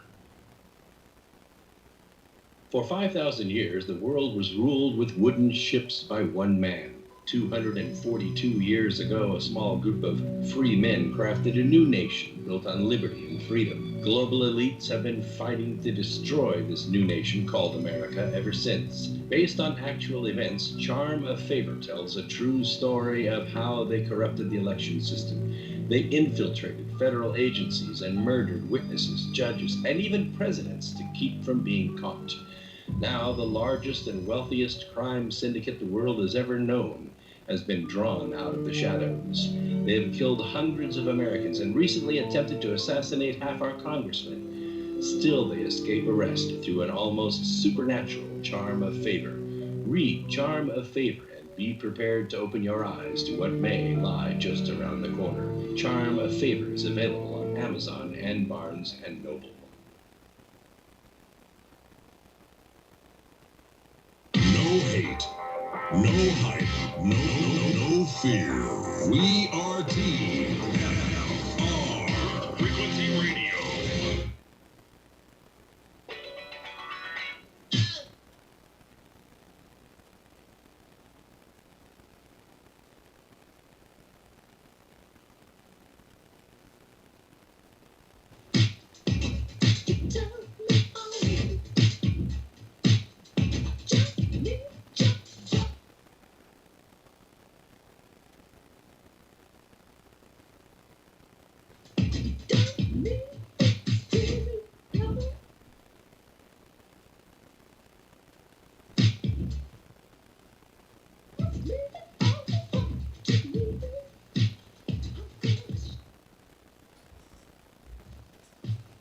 All right, we're back, Truth Seeker. We got Rambo. We got interrupted by the commercial break, but we're going right back to him. And he's in the middle of another brilliant one. All right, Rambo, we're back. Thanks. So yeah, the twin pillars can also be called the pillars of Hercules. I mean, they can be called pillars of Hercules, pillars of Enoch, pillars of Solomon. So pillars of Hercules in reverse Sumerian is 1560, 1560, which in numerology, 0 can be dropped, 156. So pillars of Hercules can be said to have the value of 156. 911 is the 156th prime number, so that's another 911. Now, the Florida's current lieutenant governor is Jeanette Nunez, and she is a former U.S. Congresswoman for Florida's 119th district. So she's part of this as well. I'm going to talk about her more in maybe part 2 or part 3. She's a Gemini. And again, Gemini is the twin, so she's part of it just by the... Besides, she got the 119, she had a Gemini representing the 119th district in Florida. That's how rigged it is. Do you understand what the 9/11 ritual was? And her birthday is June 6th. That's 6/6. I think twin comes to 6/6. But I'll talk about more about her, but she's part of it. And what do you think Ron DeSantis is? He's a Virgo. He's ruled by Mercury. This is all. Do you understand the Mercury-Jupiter relation? That explains all of it and a lot more that's going on in the world. The Jupiter-Mercury relation is central to what's going on in the whole world. It has been since thousands and thousands of years back. So there she is, 119th district, a Gemini, twin symbol. What a surprise. Then there's this company that investigates these things. I guess there's one company, they're connected. They're called KCE Structural Engineers PC. That's their full name. They were called in to investigate, quote unquote, the Pentagon at 9/11. And now they've been dredged up again to investigate this. Well, they know who to call. They call the insiders to give the insider whatever, prognosis, whatever you want to call it, autopsy. Well, in the capital letter cipher, KCE Structural Engineers PC sums to 9/11. Again, they were called in for the Pentagon as well. And we know when construction began for the Pentagon. It began September 11th, 41. So this company here, I'm sure they'll get to the truth. I mean, sarcastically. So this is This is the graphic that I was talking about. When Wikipedia had a graphic for casualties by nationality, and under United States are unknown, 9 dead, 11 injured. There's your 9/11. But now that I'm used, like you know it, and most people who've done a lot of decoding know how Wikipedia is. I knew when I saw that was going to change, and I'd better take a screenshot. I was going to wait until I made the post to go back and take a screenshot. No, I said I know they're going to change it, and that was yesterday. This is what it said. It said 9 deaths, 11 injured for another 9/11. Today, it says 8 deaths and 11 injured. And I think I knew they were going to change it. I thought they'd move it up, but they moved it down. But that's the way Wikipedia works. But this is why I keep using Wikipedia, because they know what the key numbers are to the ritual. That's why I use them. Right. 9/11. They knew that. They know. And 99 missing. That Jupiter, Mercury, 9/11. Like, it's the same theme. That's why I look at each individual ritual. What I was saying in the beginning. Very few of these major events are rituals unto themselves. They are parts of a broader, overarching ritual. So we see all the elements here. They're part of 9/11, and you see the whole, old Jupiter theme and the Mercury theme, and all, a Gemini and a Virgo governor and lieutenant governor. It's pretty obvious. So yeah, so I have a lot more, so I can't do it all in part one, But just to talk about the Jupiter-Mercury relation, real quick. Every planet has a polar opposite planet in astrology. Jupiter's polar opposite is Mercury, and vice versa. So Jupiter, that means that Jupiter, the planet Jupiter, is at its weakest. They say it's in detriment when it is in the constellation of the sign ruled by Mercury, which is Virgo or Gemini. So when Jupiter is in Virgo and Jupiter is in Gemini, Jupiter is at its weakest.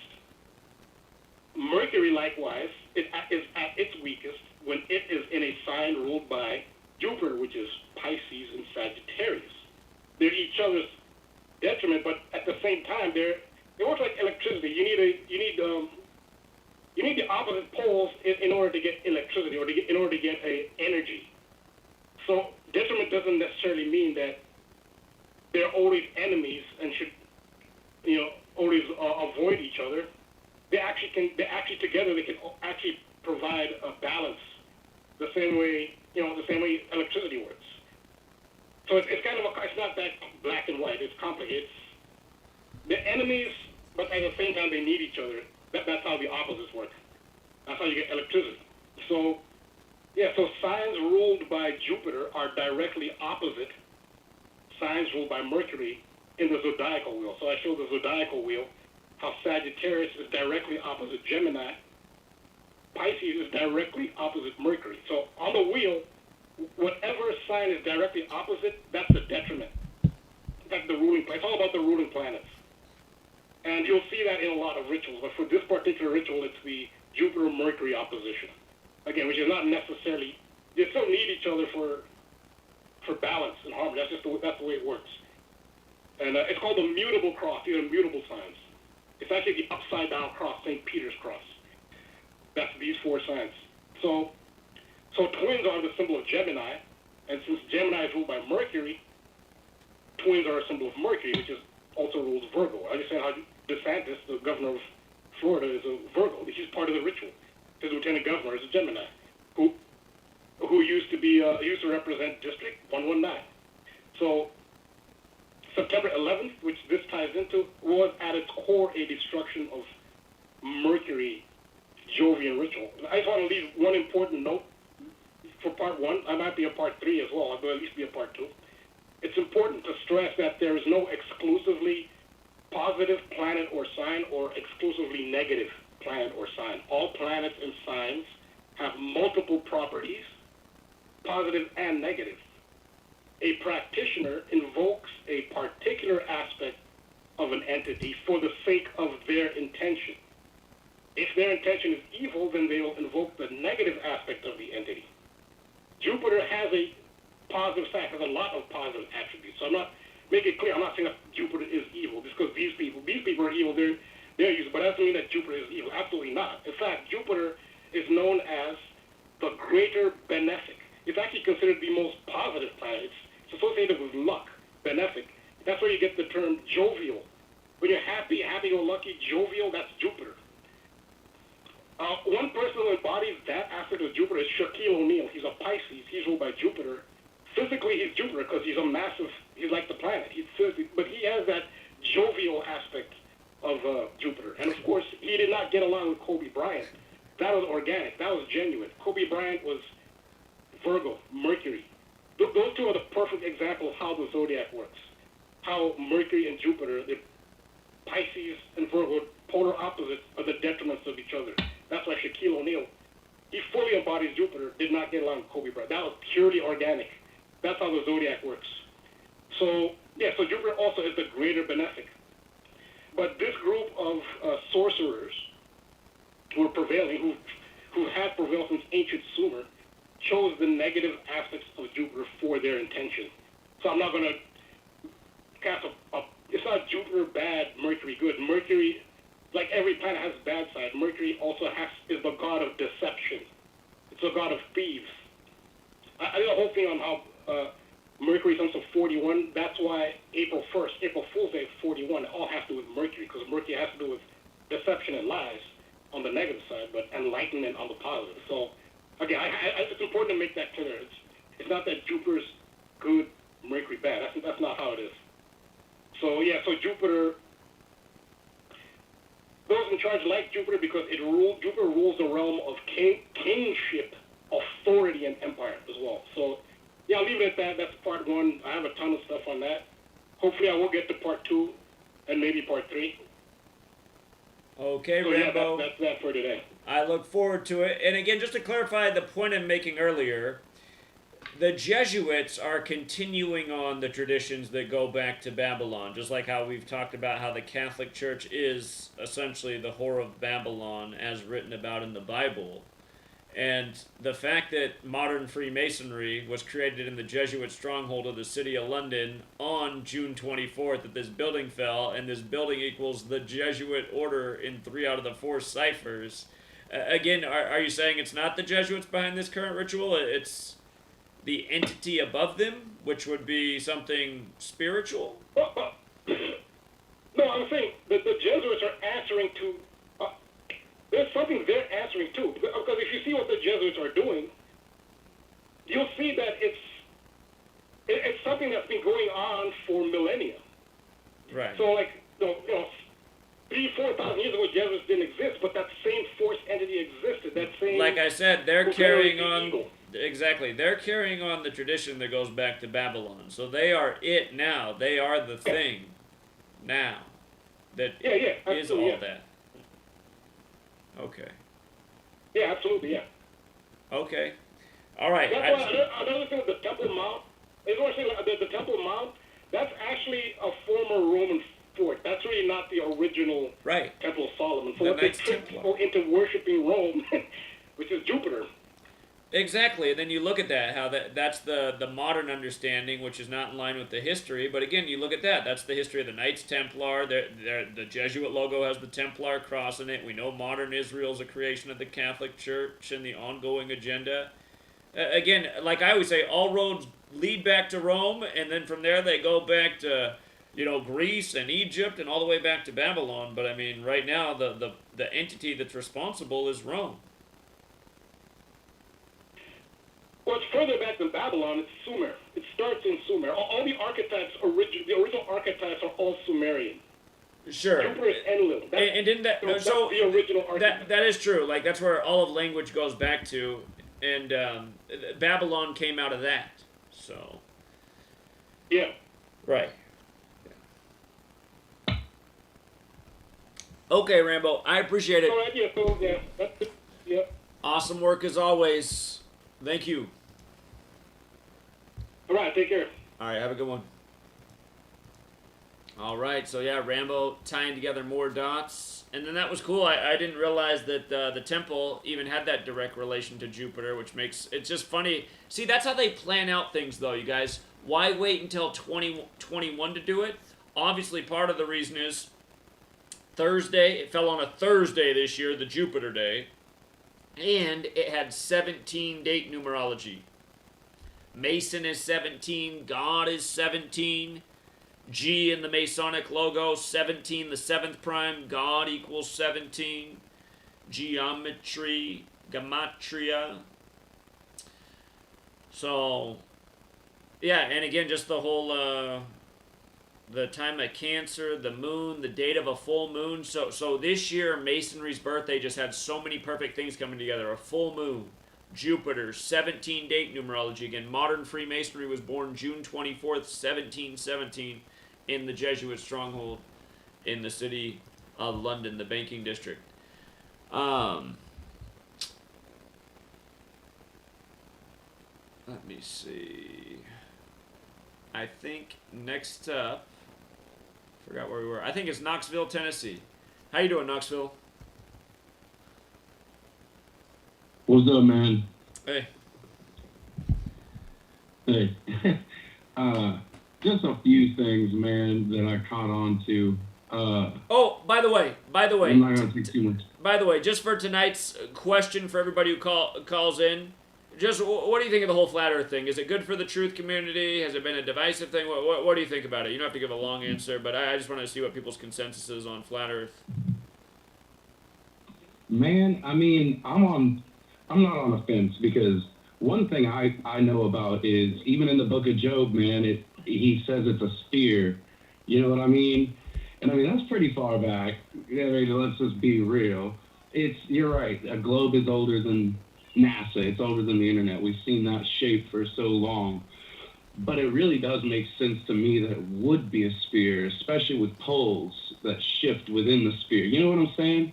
Like, I feel like it's more Kabbalistic to think that it would be flat and centered around a tree that runs to firmament dome.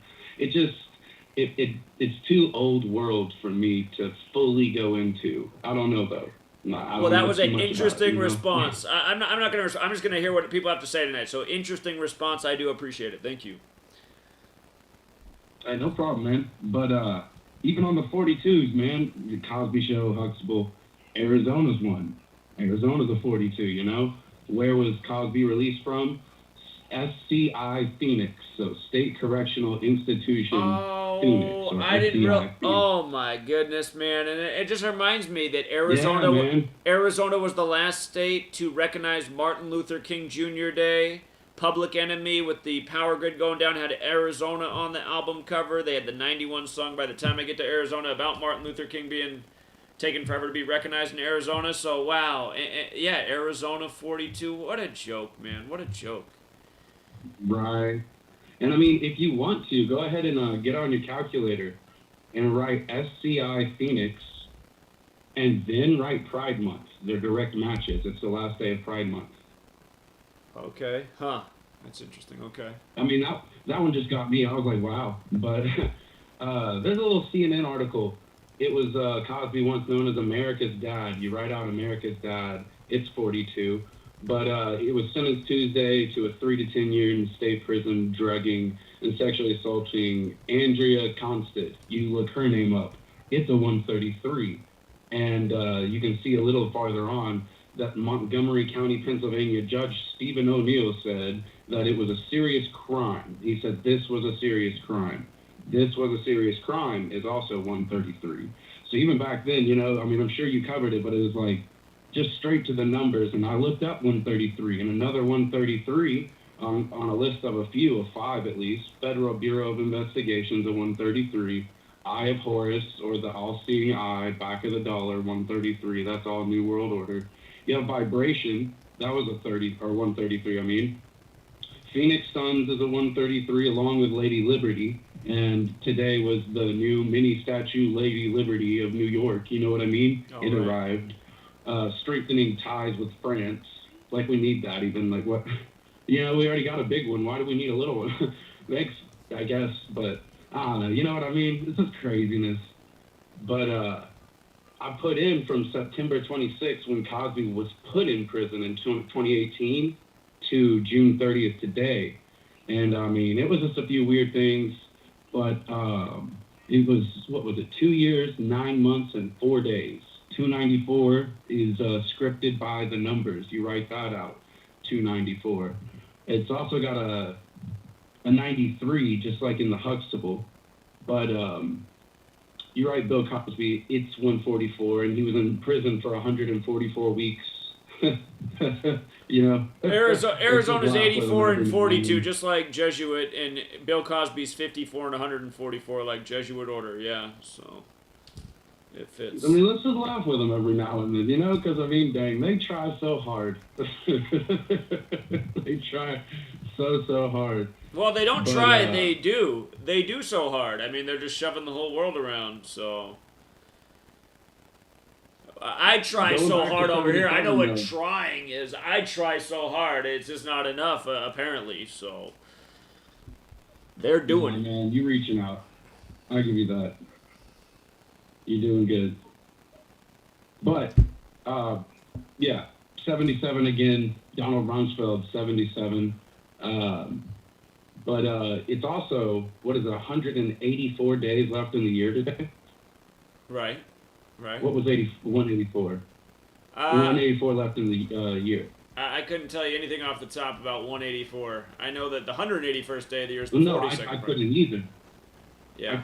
I couldn't either, but Rumsfeld was in the Pentagon building when the attack hit, and 184 people died with Flight 77. And it's a 77 today when he died. So, you know. Oh, they said 184 people died? That's what it says online if you look it up. Well, that's interesting because that's where he worked. He was the both. No, I bet you I bet that's it because 9/11 had okay. That could be what it's about. God, that's amazing because I was thinking about that because 77 date numerology is the date the news broke on, and again the Pentagon 77 feet tall, Flight 77, 77 minutes ever taken off, September 11th 77, World Trade Center 77, all that, DC on the 77th meridian. But if there's 100, if that's the official story, 184 people on the flight, that probably is the joke. And again, this happening while you got this building down in Miami that's just reminds you of 9/11, the building collapsing, and Bush was in Florida that day. Again, this is how they do it. It's a big web of ritual. And here's one more little thing. I mean, I say little because I don't fully grasp it, I guess you could say. But there's one select small branch, I guess, or I don't know how big or small they are. But I learned it from the guy, Mark Passio. I started watching the videos, man. Started watching them. I'm not mad at it either. He covered it a little bit, and I looked into it a little harder because I've seen, even with the Phoenix Suns and the Steve Nash and the busted nose to the solar and lunar worship. You know what I mean? I mean, it's here. It's a present thing. We see it all the time, especially through Gematria. But this little, I don't know, like I said, the size, but this group, they connect the word Israel from Isis, Ra, and El, which is Isis the spirit, as in she brought back up from the dead Osiris, and you have Ra, the god of the sun, and El, a Phoenician god of the moon, or a goddess. I wasn't sure. Like I said, I didn't cover it too hard, but I'm going to more, hopefully. But Isis Ra El, or Is Ra El. You know what I mean? You have the spirit, or it was also shown as a dove a lot of the time in the New Testament. And, I mean, you look at all of the symbology, and it even goes back even to the Masons, I don't know what you call it, I forgot the word, but it's the select, first three branches. They study this card, and it's got the checkerboard, it's got the two towers that we're talking about, and it's got a ladder going crooked up to the left towards the sun. So I guess it would mean more like the tracing boards. Enlightenment. You're talking about the tracing boards that Masons do for their first 3 degrees. Tracing board. Yeah. That's it. Jacob's ladder and all that. Yeah, that's the first 3 degrees. Big symbology. Right. Solomon's temple, all that. Yeah. Yep. But I've also been learning from the guy talking about how we get the seal of Solomon, the triangle pointing down, the triangle pointing up. And it was about connecting body and spirit into one being the mind. connecting them both where they meet in the middle. And when they meet in the middle, that's the seal of Solomon, the energy of both connecting and being one with the mind. I don't, like I said, don't know that much about it yet, but hey, still got more time, hopefully. I live on a 44-ish street name, so I'd be careful what I post online. Okay. But yeah, I don't know, man. I'll let other people get in, but thank you for letting me call every week. I'll try and keep it shorter than this week, but it was a little fun. All right, appreciate it, man. You have a good night. Take care. Hey, you too. Thank you. All right, let's go out to Colorado.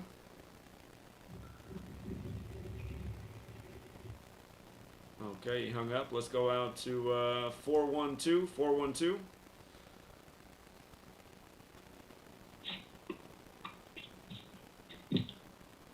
Hello? Hello, you're on. Hey, so I wanted to touch on this flat Earth thing a little bit. It is bullshit. I pretty much figured out. The Earth is both flat and round. I do remote viewing, so I've actually seen what the Earth looks like.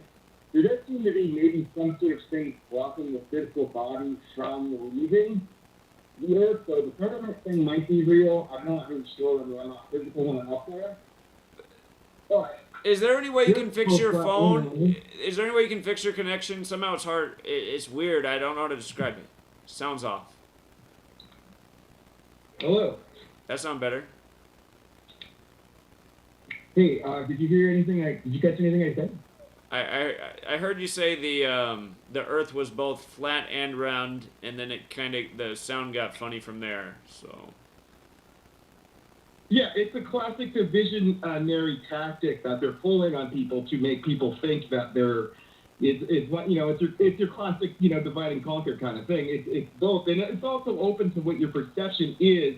I mean, you can actually just change what the Earth is in your mind perceptively to be whatever I'm not so sorry, but whatever shape you want it to be. Sure. And that's what people need to realize. And also, I want to tell you guys about something. You were talking about before how you're like, there's nobody doing like work that's kind of as good as your work is. And there's this guy on YouTube named Chiron Lab that everybody should check out. He is like an etymologist, and he does with words what you do with numbers, and he has an understanding of magic, and there's like natural law and stuff like that in there too. We went into commercial break. All right. Appreciate it, man. We'll be right back. Sit tight, everyone.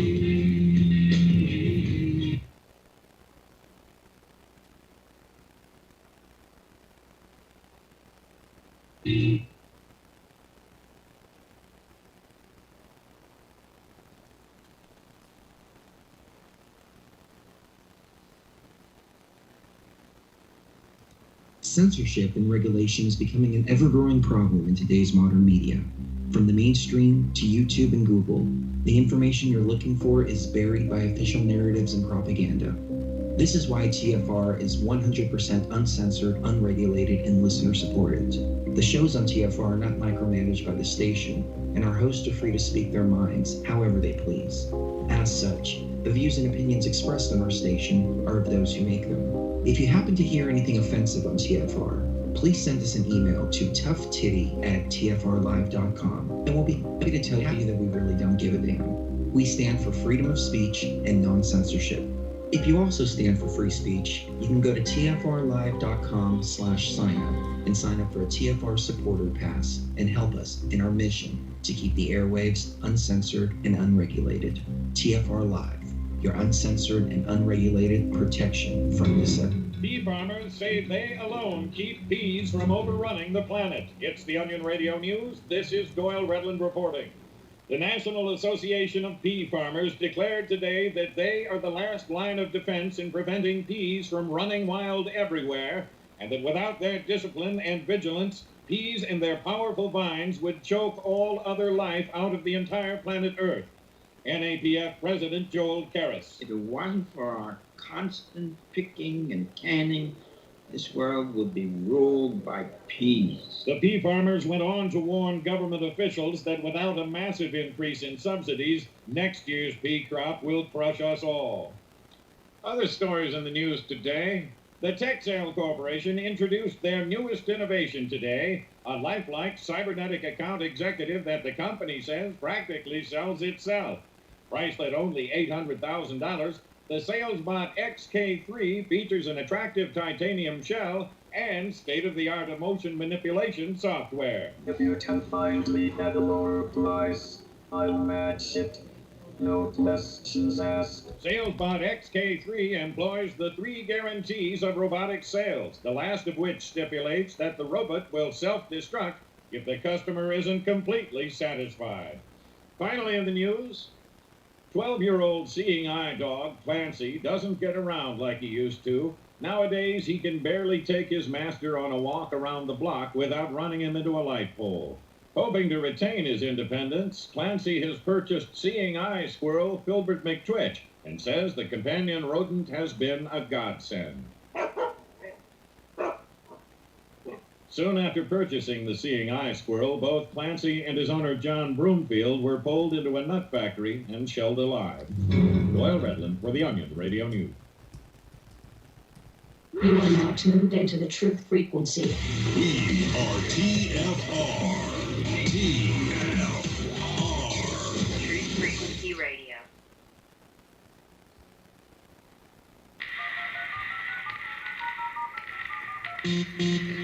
Condition orange. Condition orange. Situation delta in effect. Please enter your agent number now, followed by the hash key. We have to create culture. Don't watch TV. Don't read magazines. Don't even listen to NPR. Time comes when silence is betrayal. More for themselves and less for everybody else. But I'll tell you what they don't want. They don't want a population of citizens capable of critical thinking. They don't want well-informed, well-educated people capable of critical thinking. They're not interested in that. That doesn't help them. Think for yourself. Question authority.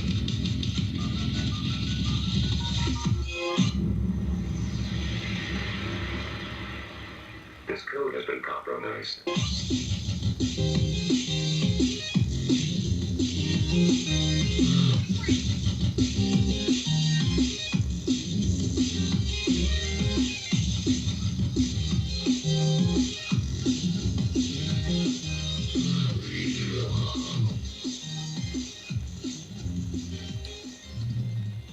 All right, we're back, True Seeker. We got an hour left. There are 14 people on hold at the moment. We will get through all those calls as long as everybody keeps their call to about 2 minutes. If you call in right now and join the line, we might get to you if everyone stays on point. I'm going to let the last caller finish their thought because they got interrupted by the break. But go ahead, 412. Hey, so yeah, I think it's really important that everybody checks out this guy, Chiron Last, Chiron Last, YouTube, obviously the YouTube channel. Great stuff on the analytical stuff. Also, another point on the flat earth thing. That Eric Day guy, it's not even a real guy. He's like an actor or something. I figured all that shit, or all that stuff out. It's like, it seems like it. Got firework all over it. Yeah. I'm not really good with Gematria. I see numbers as frequencies. I can't see them as the way you see them. I see them as frequencies because I'm a magician. So like, I'm not as good at the numbers thing in that way. And I mean, I think if I was good at it, I'd probably go insane enough to get locked up. I'd be careful with Gematria. All right. Yeah, that's all bull, whatever. I can see right all through that. Even I would not know Gematria to know that's all stuff. So I really, guys, the flat earth thing, just stop. Just please, just stop. It's just good. Thank you. The truth movement for everybody, okay? I appreciate it, man. You have a good night, friend. Thank you. All right, man. All right, take care. Good talking to you. All right, see you, man. All right, let's go out to Washington State, 206. What do you think about this whole flat earth thing? And then you can talk about whatever else you want to talk about. What was good, Zach? This is the dude that met you down in Seattle. Oh yeah. We did the interview on the street. You encouraged me to come down there. Thank you. Not a problem. Yeah, the flat Earth thing. I'm gonna be honest with you because this happened in our community as well. Around the same time, what was it, 2015, if I'm not mistaken, Yep, right? that's when it was. Yeah, I'm gonna be honest with you. I think that was a Jesuit ploy because all it did was just make people argue over something that doesn't even really matter. 100%. But if you look at right, and if you look at I deal with the scriptures. So Job, the 20th chapter, the 5th verse talks about how there's fire under the earth. In other words, it's talking about the earth's core. Now, if there was a core in the earth and the earth was flat, how the hell would there be a core? Because let's use basic logic. If there's fire big enough for our flat foot to stomp on it to put it out, then that means that there would be no Earth's core. If that was the case, then you have the North Star. If the Earth was flat, we'd be able, how would we be able to see it? You know what I'm saying? There's so many different holes in that whole religion, I should say, because that's what like you said, that's what it becomes. It doesn't even, it's just a whole bunch of arguing about nonsense that doesn't even really matter at the end of the day. And to be honest with you, when you deal with the earth, it would only make sense that it would be around. It would be a sphere or a round shaped rock that we live on. Okay. Now, just real quick, dealing with Bill Cosby, I noticed a couple numbers when I looked this up earlier. When I saw him coming out of jail, I believe that there was number 99 and the number 144 connected to his name. Yes, there was. And I think was it number 30? Was it a 39 or 36? I can't remember which one.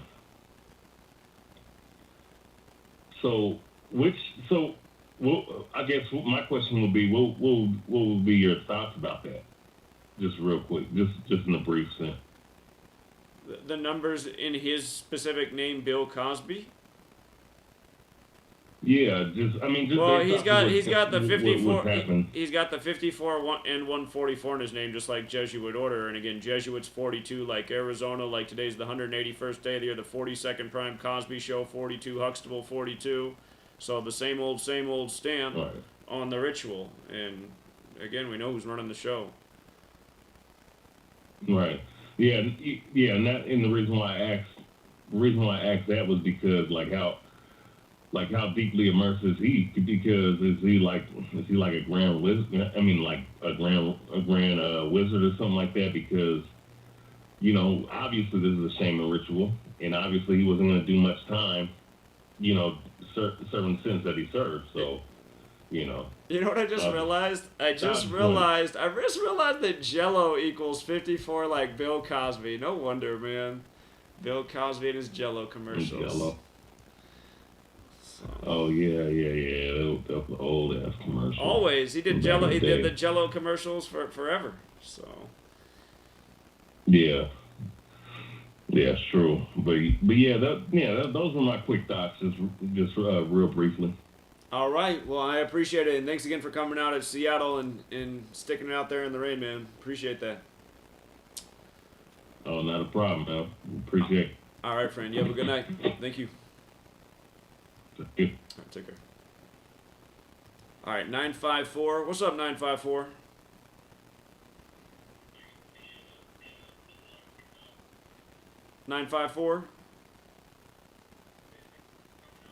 You're listening. All right, I'm just going on the next caller. They're behind. Let's go out to Florida as well. 727.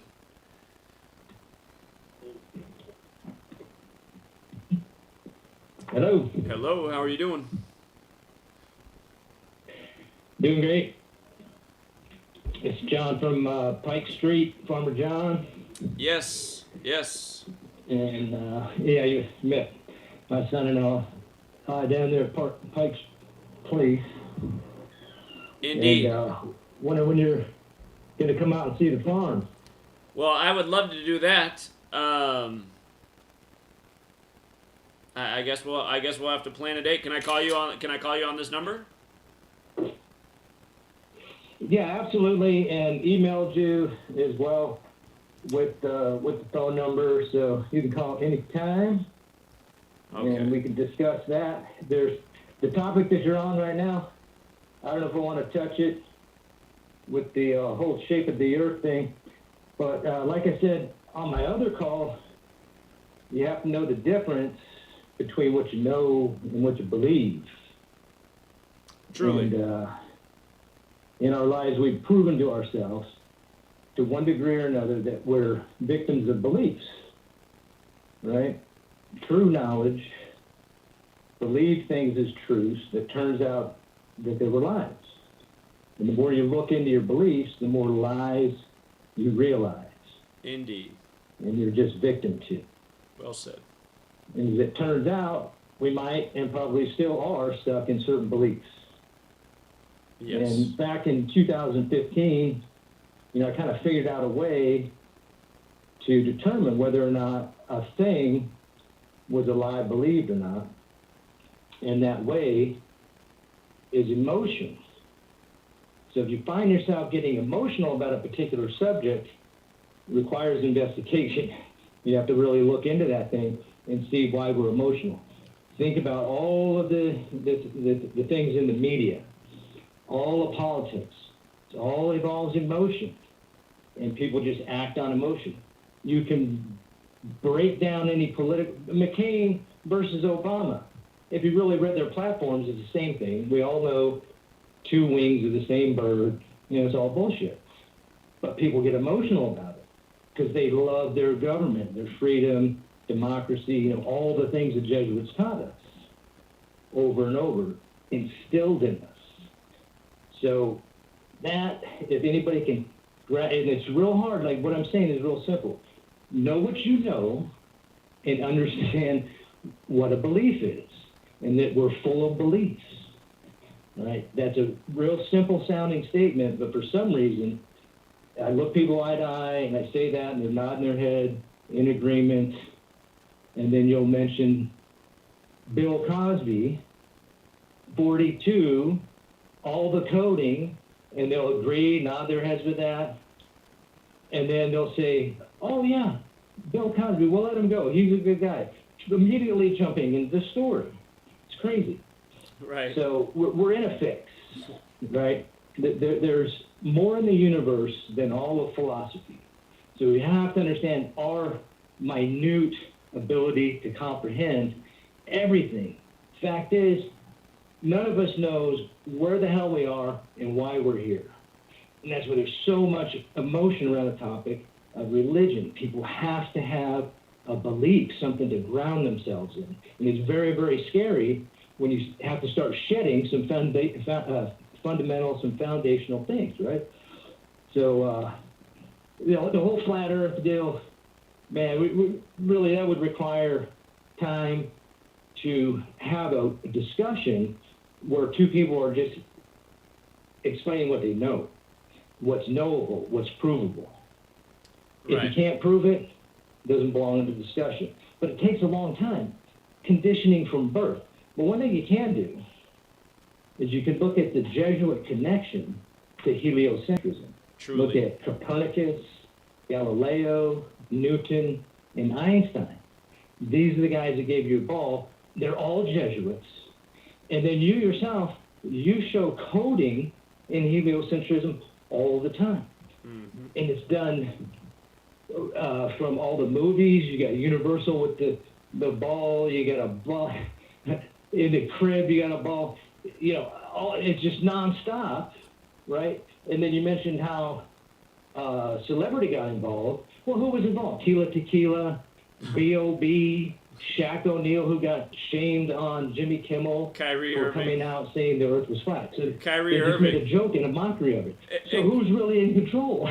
Well, again, Kyrie Irving was one of the first, anyway. and the reason that Kyrie Irving was the first celebrity to be recognized with the Flat Earth Association was because of Washington Irving, and Washington Irving's who retold the false history that everyone thought the earth was flat up until recent history, which wasn't true. But you see, the flat Earth community constantly regurgitates that lie, which is part of false history, which was paid tribute to through Kyrie Irving, at least in my opinion, in that ritual when they did it. So.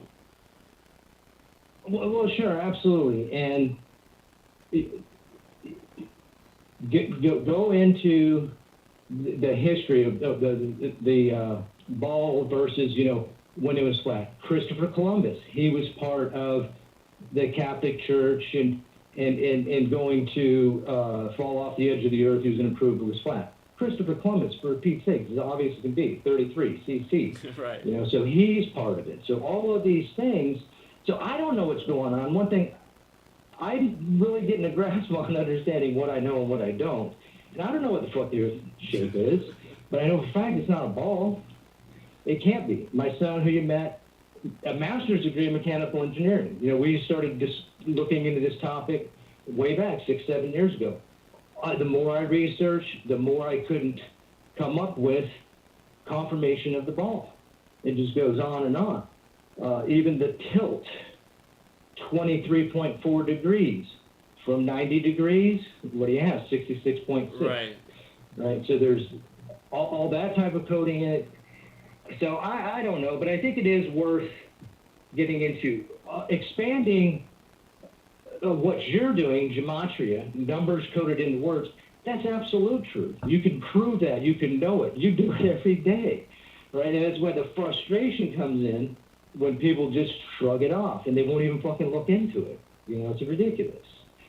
Indeed. So, but there's this whole community, like you say, half the people, and admittedly, look, somebody is a baby, open their eyes, they just had the crust coming out of their eyes. They were on a ball, spinning ball.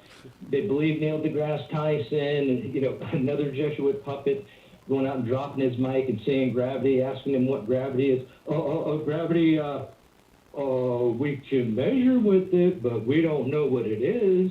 The nonsense of these people, that's what, keeps me interested, because I'm seeking the truth. We can't find out because we don't have the satellites to go up and send the pictures down. We can't go to Antarctica because battleships will stop you from going there. I mean, you're just blocked from any type of confirmation. I mean, who knows? Maybe there's something to the magnetic universe. Dimensions, it's way beyond what it really is probably beyond any of our understanding with what we've been given. But the biggest point is exposing the lies. Expose the lies. Truth, we can only know certain things, like the sun is green. Back in my emotion versus non-emotional, when I say the sun is green, there's no emotion. You just know I'm crazy. The sun is obviously not green, right? Right. But when we get into what's Antarctica and the Southern Cross and the North Star, the curvature calculation, which, by the way, that other caller was a fucking idiot, 1 inch per mile. NASA's website, and I can send you the link, it's 8 inches per mile squared. And this was one of the things that tipped it for my son, that we're not on a ball, is that he did the calculations, and you have a certain amount of curvature. 50 miles, I think he said 1,400 feet, maybe something along those lines, but the Chicago skyline should be down, and there's other examples of lighthouses from 100 miles, and you could see long distances. The sun, how does it set? That's really easy. Take some time to look at and understand that our vision has a distance. We can only see so far. When you see a truck but again, driving down the highway, again, we don't have to go through all the flat Earth talking points. But again, that's an easily flat Earth talking point. But that's an easy one. That's such an easy one to debunk, though, because it's not about distance from your eye. That's false. Again, if somebody was 100 miles behind you, but up on the top of a mountain, they would watch the sunset after you if you're down on the shore at sea level. So it's not a distance thing. It's about an angle thing. I'm sorry, go ahead. I was just gonna say, so that's not eye distance. That's the angle you are. If you're up higher, then the sun has not set yet. So I mean, again, but I like your whole perspective and all the things you're making. And your original point about emotion. So when the flat Earth thing first came around, I didn't have any emotional response to it. I thought it was interesting, and I understood why people were questioning. But as it went on, then people became more militant about it, and then I had people attacking me because I wasn't endorsing it, and I hadn't even said anything bad about it or anything. It's just I just said, no, I'm not convinced the Earth's flat, and that's not my focus. Right, and how could you? Yeah. I mean, there's a lot of information that you're going to need to comb through, and that's why, like, I give you a pass on the whole thing because you're specialized. You're doing something in a specialist, which we need people that specialize in things because you uncover deep truths and expose deep lies with specialists. So the fact that you're not an expert on the shape of the Earth, it doesn't really matter. That's not your deal.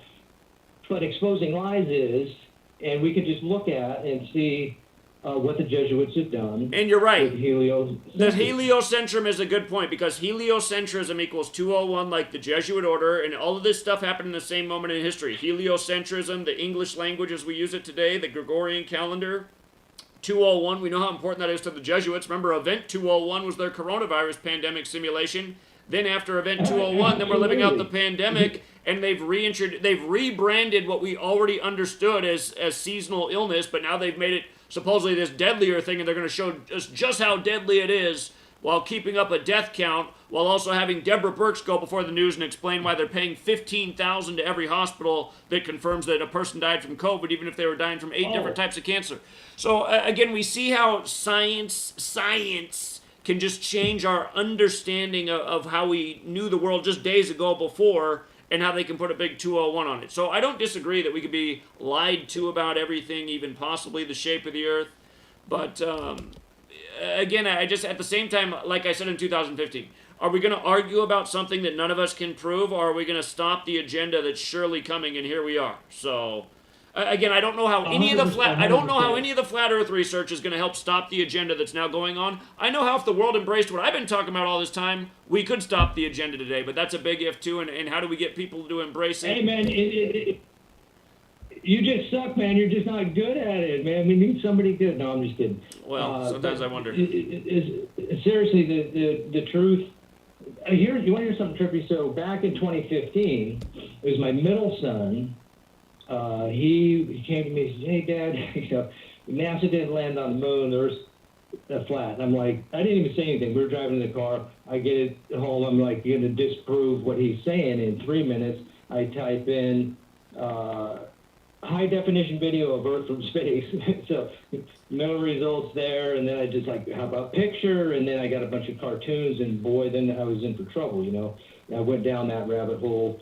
And I really looked into it. I had the time and the space to focus my attention on that. So I came up with whatever I came up with, and that's a longer discussion. And I know you wanted to try and keep these calls short, but I want to tell you one trippy story. So 2015, I'm subscribed to your channel and Trigger Alert, Jeranism, which is a douchebag. I agree. As soon as he got past 30,000 subscribers, he fucking changed.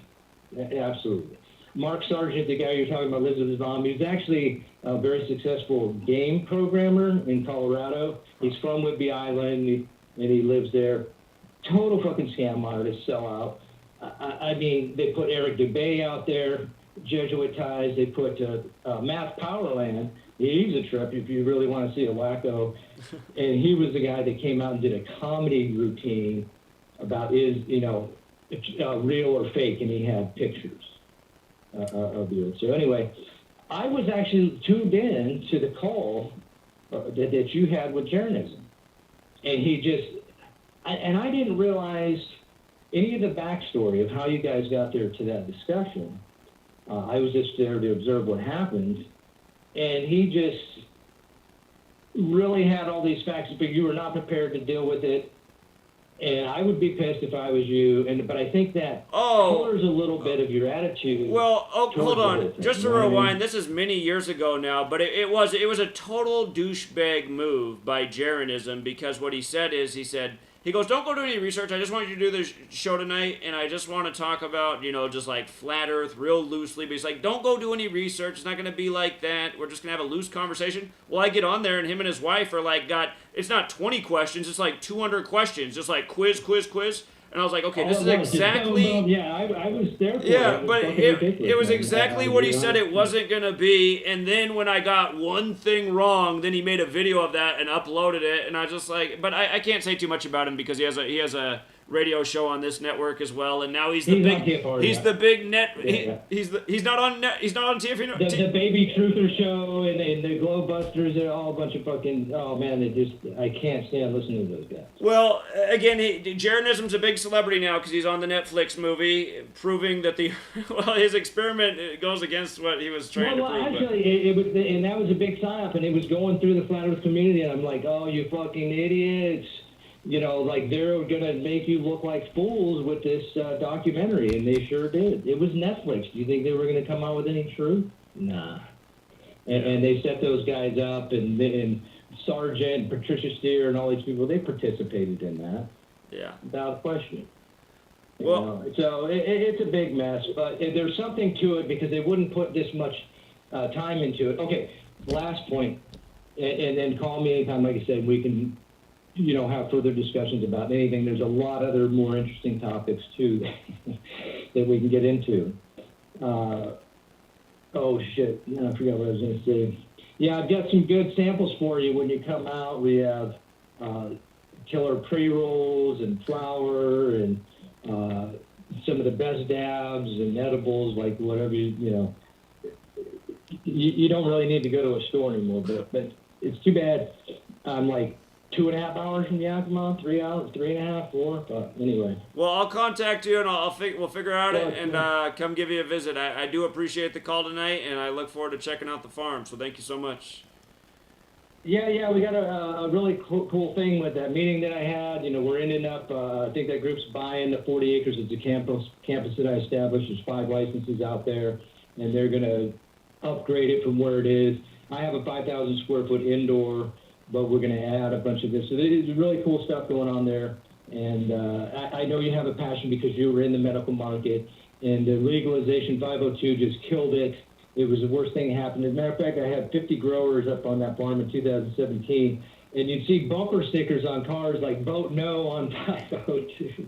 Yeah. Because anybody who was in the medical, they could read the writing on the wall what was going to happen. But you're also not going to fight the forces that be in that. It was going to happen. So, hey, brother, listen, I appreciate you. I thank you for giving me the time tonight, and, we'll carry on the dialogue. Sounds good. You have a good night. Take care. All right, bye. Thanks, sir. All right, and his timing is good because the commercial break is right there. So we'll be right back, you guys. Your call's next.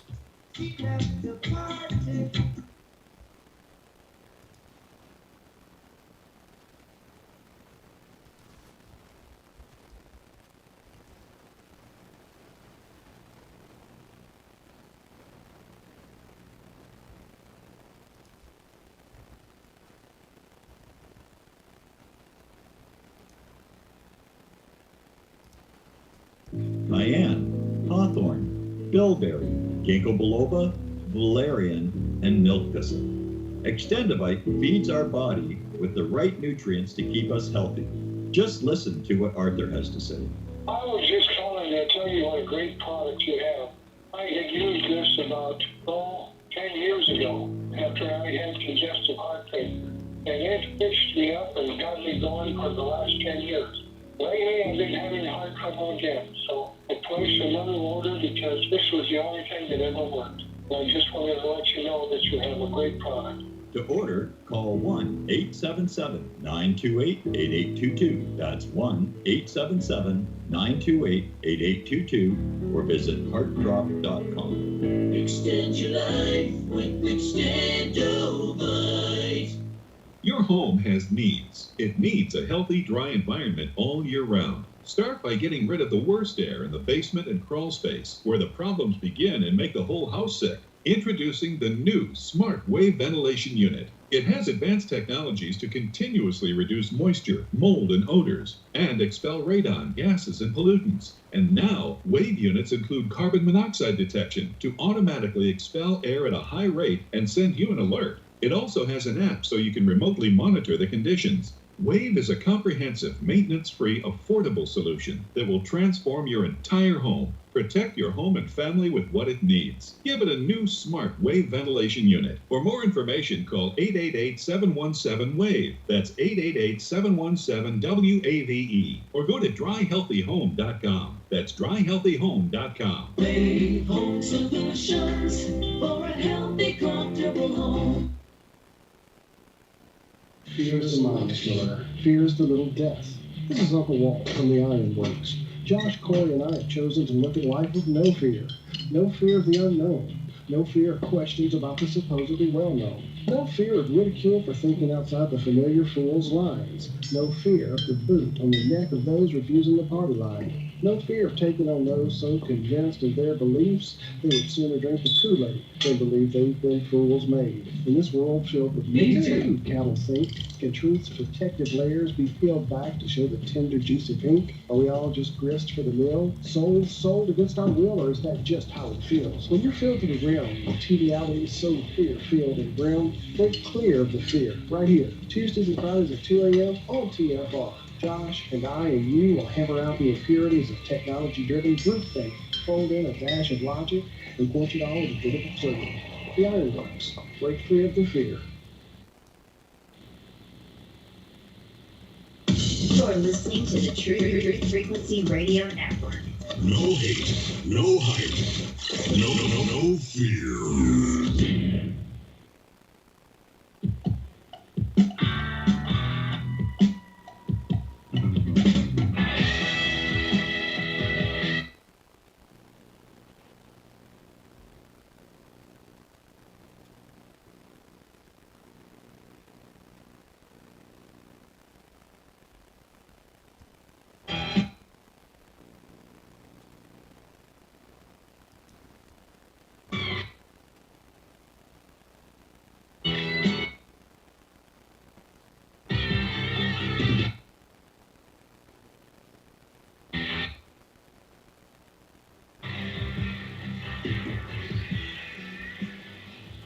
Timothy Ryan's got it in the chat. Let's go out to the callers. Again, you guys, it is hard to keep people to a minute to 2 minutes sometimes. And but if you can do it, we'll get a lot of people in here in the final 30 minutes. Spokane, what's going on, Spokane? Hey, Zach, it's Randy, Spokane Arcus. Randy, it's great to hear from you. How you doing? Doing well, man. Thanks, yeah. Are you still in South Dakota? The last caller, I got to tell you, if you're going to have a conversation on the subject of flat Earth versus round, that was the conversation that was intelligent, and so I respect that from both people. So yeah, that was great. But here's what I got, dude. If you take Joe Biden and Donald Trump and a flat earther and a round earther and put them on the same island, what happens? I don't know. Oh, what's the answer? Hello? I'm here, yeah. I don't know what the answer Nothing. is. That's the answer. Nothing, okay, yeah. I thought my battery died. I'm like, TFR, can't drop the F-bomb.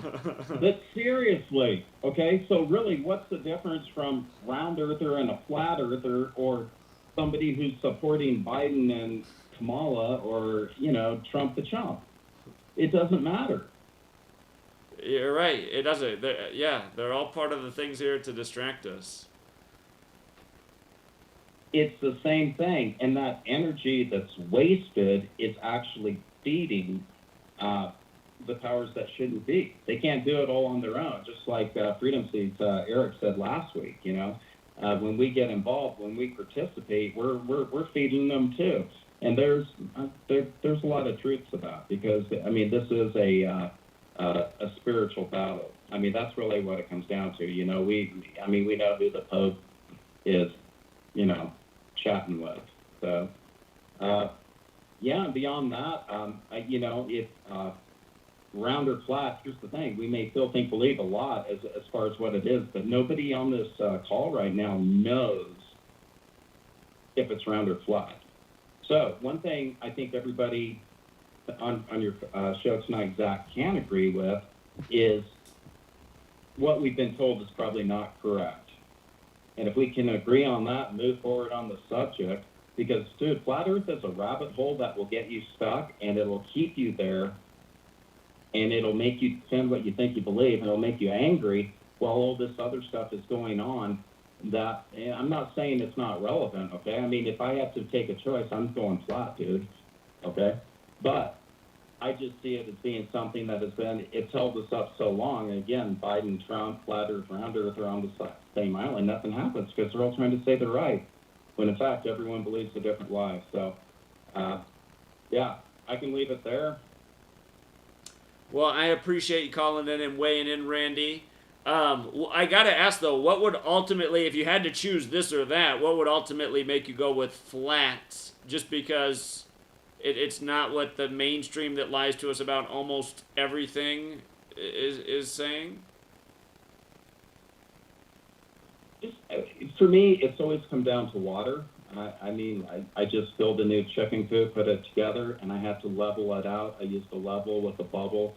To me, when you hear the term water level or the horizon comes from horizontal, but in the Bible it talks about the four corners of the earth. You've got north, south, east, west. I remember, and I'll wrap it up with this, as a little kid, it had to be day one in kindergarten, and I'm not kidding. I walked in, I'm like, hey, what's up? And I see this ball, and I ran over to it, and I wanted to play with it, and my teacher said, no, that's not a toy. That's the globe. I'm like, oh, because I'm a little kid. Sure. She goes, we're right here. And I said, where's China? And she goes, oh, well, they're over here. And I said, why don't they fall off? So I think a lot of times things are a lot more simple than what we make a huge equation and something, again, does it matter that we were lied to about it regardless? Yeah, that matters. But beyond that, why are we divided? If we can agree that we've all been lied to and not really make it an issue, dude, it's a stumbling block. It's been one. And by the way, kudos to you, Zach. You were so mellow on the blind flat earther. That gentleman's called in a few times, and he's always a good caller.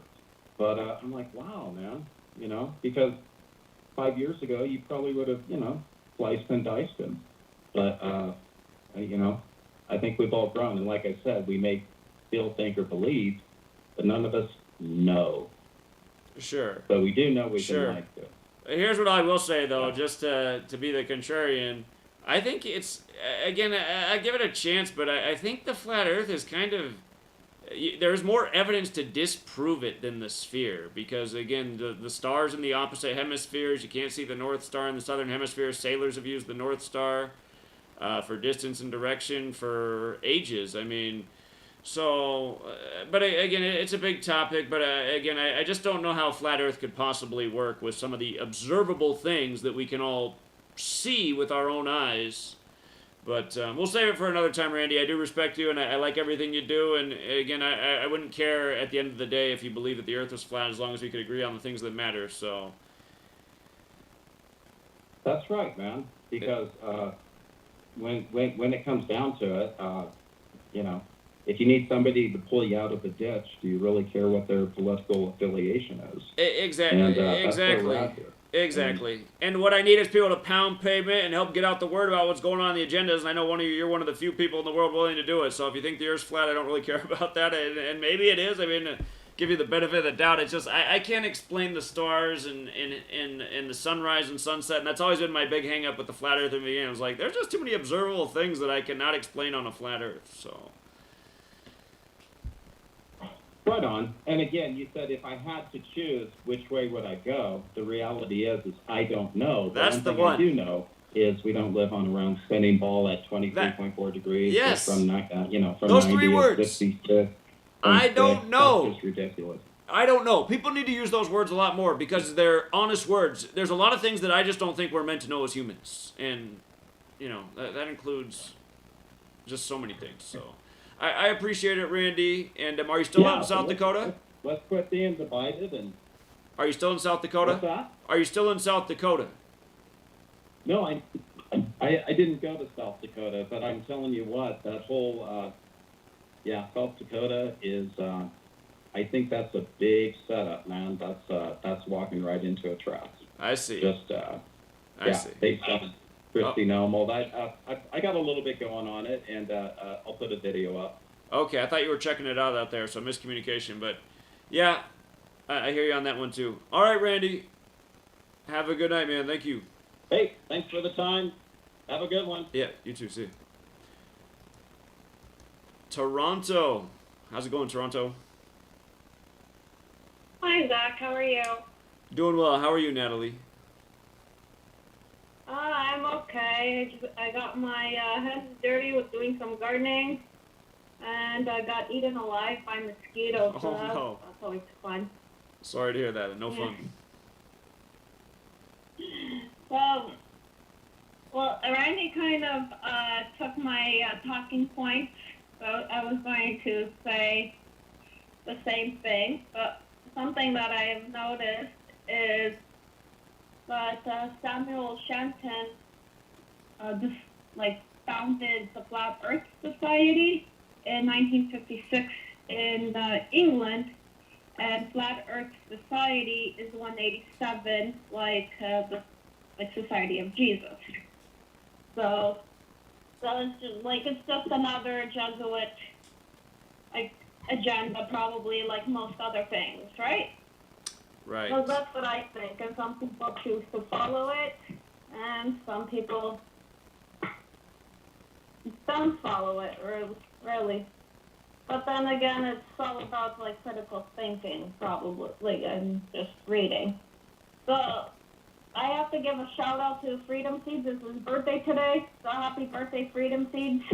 Happy birthday to Freedom Seeds. He's always very active. He got a nice birthday gift, as he called it, as Rumsfeld passed away today, as was reported. So he actually got a nice birthday gift. Yeah, he died yesterday, but the news comes today. I don't know. Okay. And I got a really funny quick story. I'm not going to do all the numbers to keep the call short. This came from Sonny. Thanks, Sonny. And there was the biggest international drug bust in Toronto. Was June 22nd. And 20 people were arrested. 2 people were out at large. And 1 loaned firearm. So 2-2-1. And we got the story of the lone firearm. I see. Kind of funny. I see. So that's all I have for you, Zach. Well, I appreciate it. Thank you so much, Natalie. You have a great rest of your night. And you too, Zach. Thank you so much. All right, take care. Talk to you later. All right, bye. All right, let's go out to Anthony in New York. Anthony, you're on. Oh, just listening, Zach. All right, appreciate you calling tonight, man. You have a good night. All right, let's go out to 415. 415. Hey, Zach, can you hear me? I can hear you. Hello. Hello. Okay. With Flat Earth, I think what it largely started out or was popularized by people who wanted to basically troll skeptics and say, look at me, look how crazy I'm happily willing to make myself look without even being insecure or embarrassed about it, and it's sort of the way of throwing down the gauntlet is overturning the chessboard. Like if you were just to decide, I'm going to go out there and say that fire-breathing dragons are real and alive and just act like I really believe it. But everybody I see post about it, just about everybody, literally almost everyone, they're the type of people who seem to post the stuff from satire, fake news websites, like you're saying, oh, Putin's going to come out with evidence 9/11 was an inside job. Things that look like they could be a real news story on Infowars or something, but are fake. And then, yeah, that's what I'd have to say about flat Earth. And it's the same people that are spamming everywhere right now that the Miami building, they took it down because it was one of John McAfee's buildings, and John McAfee was on the verge. It's like, where do these people come up with this crap? Don't you guys realize what makes us all look like a joke? Well, since when is John McAfee doing anything for anything? We just heard about his death the other day. Now he's supposedly connected to the Miami building slap. Again, just so many people that just push so much crap online. It's just like there's always a funnel of crap. Can we just focus on the stuff that actually makes sense and not just get taken by every just like spammed out, nonsensical conspiracy theory, baseless bullshit? I mean, it's like... Absolutely. God. And I wanted to ask you on the Gematria thing, have you noticed any markers that can point or determine that it's a naturally metaphysically occurring one versus a deliberately generated by Jesuits or whoever? Well, that's a judgment call, honestly, because there's definitely an organic side to this code, which does make things a little bit more complicated. But, I mean, you just look at the stuff that they push in the media every day. I mean, the stuff in the media looks very forced. Numbers inserted into the story that don't need to be there. I mean, that's what looks like the ritual based on if something transpires in your own life, you could determine in your own life, okay, I meant to do that, or wow, that just came about. So, I mean, that's where you can see for sure. But the news media, I would just contend that every day they're forcing numbers into these stories, and it's so clear it's being contrived. And notice Bill Cosby's connected to Phoenix, where all the focus is on right now.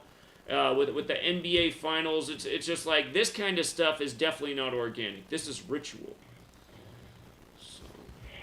And then the last thing, I just wanted to say, a few callers ago, the guy brought up the twin pillars outside of Solomon's Temple, and for the blue degrees of Freemasonry he was talking about, Boaz and Yakima or whatever, the twin towers represented. You remember right after 9/11, somebody noticed that if you basically fold the $20 bill that came out in 1996 into basically do the first steps of making a paper airplane, and you get the image on the back of the Twin Towers burning. But I noticed that actually it's bigger than that because it's under an archway, and that archway really exists. You can see the Twin Towers through the Washington Arch. The duty Freemason George Washington has this big arch in New York City that the Twin Towers perfectly visible through. So if you look at the back of the $20 bill, folds it into the 9/11 thing, compare it to the Twin Towers seen through the Washington Arch, it's, exactly the same thing. Interesting. All right, well, I appreciate that. Thank you. Okay, and again, Bill Cosby released in Phoenix today. Phoenix Suns on the way to the finals. We said the Western Conference Finals was going to be Phoenix and LA before the season began. Of course, we had Phoenix versus the LA Lakers, but Phoenix Suns are the only team with the 56 connection. The final in the West. The team in the East that has the 56 connection is the Bucks. We'll see if they make it. It's hard to say, but we like the Suns a lot to be in the Western Conference Finals. Supposedly, we thought the Lakers would be in the finals in the West, but the Suns are our backup team. They're there. And Paul Westphal dead at the beginning of the year. But again, on the day they go to the finals, Bill Cosby's released in Phoenix. I'm telling you, all this stuff is related ritual through the world of entertainment, through numbers. Bill Cosby with the 42 connection, Arizona with the 42 connection. Again, the Jesuits control all these entities. And what I talked about on Patreon today, just to make a point, what I talked about on Patreon today is that when you write out Catholic, it equals 145. Today, if the Suns won, they were going to be 145 and 145 all-time in the playoffs. Notice Catholic's also 71. Tomorrow, ESPN will be talking about the finals and the Suns in the finals for the first time since 93. They'll be talking about on Thursday, July 1st, 7-1, a Thursday. Rambo always talking about Thursday, Jupiter, Peter, the Catholic Church. Thursday equals 35 and 46 also, like Catholic. So see, they'll be talking about the 145 and 145 all-time Suns. That's their record now in the playoffs. 145 wins, 145 losses on 7-1 on a Thursday. And again, that's who runs the show. And that's why we said the Phoenix Suns, the team with the 56 connection, in the same cipher as Society of Jesus, where the finals start on 7-8, a date with 56 numerology, but also 7-8 like 78 like Jesuit. That's why we knew to zero in on these numbers, and they've helped us out in a ton of sports this year, understanding what they're coding all over everything in the time of the pandemic, where 56 has been coded on everything. And consider Chris Paul, who was born 5-6, who's the star now on the Suns, got coronavirus to start the finals, right? He had to miss the first couple games, all part of a big joke. Well, let's go out to Wisconsin. Wisconsin, we got 7 minutes left and about 5 callers, so a minute apiece. What's up, Wisconsin?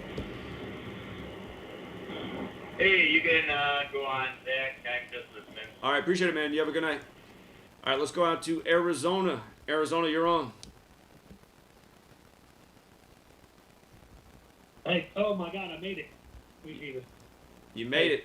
All right, man. So, hey, real quick, I just wanted to say, I called in before and talked about Gematria with the stock market, and if you look up AMC, which is the ticker symbol for AMC, got the Gematria of 17, which could be the date for tomorrow. And then if you look up Citadel in Gematria, the Gematria of 27, which could be for Friday, the 2nd. And I think it's interesting because tomorrow is July 1st, and it's the 182nd day of the year, and so there's 183 days left. And then July 2nd, on Friday, is the reverse. It's the 183rd day of the year and 182 days left. So do you think that there'd be something that could possibly happen with that kind of numerology? Sure.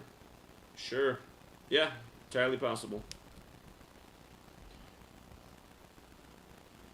Okay, yeah, man. I mean, yeah, the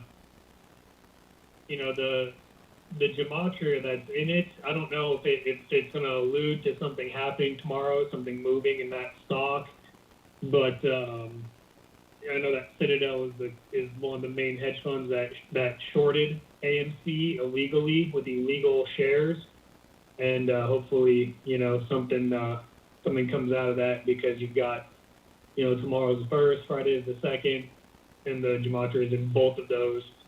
And the fact that, it's the midpoint of the year for both is kind of crazy. Indeed. Well, I'll look more into that. Yeah, you gave us a good tip on that last week. I still need to do the research, so I appreciate it. I'll keep an eye on it. Good reminder. Thank you so much, friend. Yeah, thank you, man. Have a good night. Let's go out to Portland. Portland to Arizona, just like I used to drive back when I was in college. What's up, Portland? Hey, I'm just listening, man. Appreciate you taking my call, though. All right. You have a good night. All right. Let's go out to Jay with open eyes. What's up, Jay? Oh, what's up? I tried to call in yesterday. Not yesterday, but last Wednesday. Because I was trying to let you know. You remember the NBA player that broke his nose, right? I can't remember his name. Yeah, Devin Booker last week. Is magic real? Yeah, but I don't know if you covered this, but he came back and he had to wear like a mask. And yeah, and mask equals 64. And the Suns. But mask equals 64, and in that game, the Suns fell to 6-4 all time against the Clippers. Clippers is 46. So that the mask seemed to be part of the win-loss record ritual for the Clippers and Suns all time in the playoffs. But what else were you gonna say? But also when he came in with the mask that day, that was the same day that the Michael Myers movie trailer dropped. Of course. So it's just mockery. Yeah, perfect. All right. And also black person is 181. I seen you talk about the 181 shit with Bill Cosby. Bill Cosby. So if you write out 44th U.S. president is 181, black person is 181. Huh. And yeah, just for so you have all the 181s there. I see. Good. Yeah, good research. All right, man. Appreciate that. All right, that's it. All right, have a good night, Yeah. Jay. Take care. You too. All right, let's go out to San Diego. San Diego, you're on. Atlanta's up next. San Diego, you want to talk or just listening? He's just listening. Let's go out to Atlanta. Atlanta, you're on.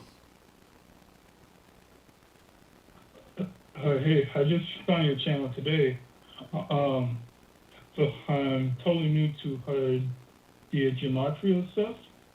So I'm just wondering, like, So, like, here, since you're in Atlanta, just something so simple. Today, the baseball game, you wasted the other team 20-2. That team became 15-15 in the month of June. The team that lost in Atlanta, Atlanta equals 15 in Gematria with the alphabetic order and rules of numerology. They became 15-15 in Atlanta, and they became 6-9 away for the month. When you just use the alphabetic order, Atlanta's 69. We like that today. Yesterday, we liked the Atlanta Dream to improve to 6-9 for the season.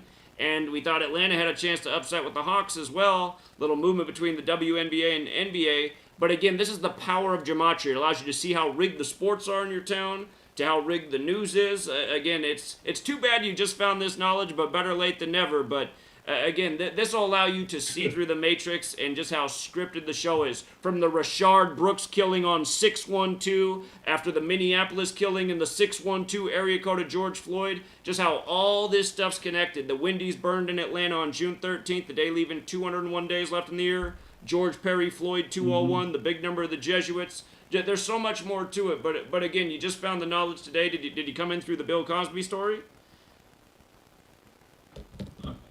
no, I was actually watching like a spiritual channel, and somebody in the comments said, look up Gematria, and I did on your channel. I was like, oh, this stuff is kind of confirming a lot of stuff, because I saw some of your Super Bowl videos, and when I was watching the Super Bowl video, I was like, these Chiefs players are like growing the game. They're like slowing down on like. It's always been that way, man. Everybody else in the room when I was watching it was just like, yeah. It's always been that way, and that's why since I was a kid, I can't believe that the people haven't been able to see through sports. But when you learn this knowledge, then you can prove just how rigged it is. You can understand the ritual. We called Bucks over Chiefs before the season even began this last year, and we've done that a lot over the years. Again, this knowledge allows you to see who's winning the election before it happens, who's winning the game, what's going to be in the news. So welcome to the community, and the knowledge is profound. So congratulations on making it here. Thanks so much. I just have one question. I've been going back and forth on this about the vaccine, because I got the first shot, because I'm assuming my college will kind of force everybody to do it, because I'm a classical music major, stuff like basically they have like ensemble, like everyone's gonna need to be vaccinated, but I haven't trusted the vaccine or anything that's going on, and Gematria just like kind of confirms like my suspicions and everything. Like I already took the first shot, and I don't want to take the second one, but I'm not really sure. Like, what do you suggest? Because all of this stuff kind of seems pointless, like pretty much like having careers in America, because everything is controlled. But at the same time, I do. Well, I would suggest to not get the shot. Yeah. I would suggest to not get the shot. Again, the first approved shot, Pfizer, the most sued company in the history of the world for wrongful death and injury with their medicine. I mean, it's a complete mockery that they'd be the first approved. Then Moderna, who's never made a vaccine. Again, people need to stand up and fight. I've been warning about what was coming in 2020 since 2013, and we're late in the game. I see we just got disconnected from the show. We ran out of show. Sorry, caller. Appreciate you phoning in, but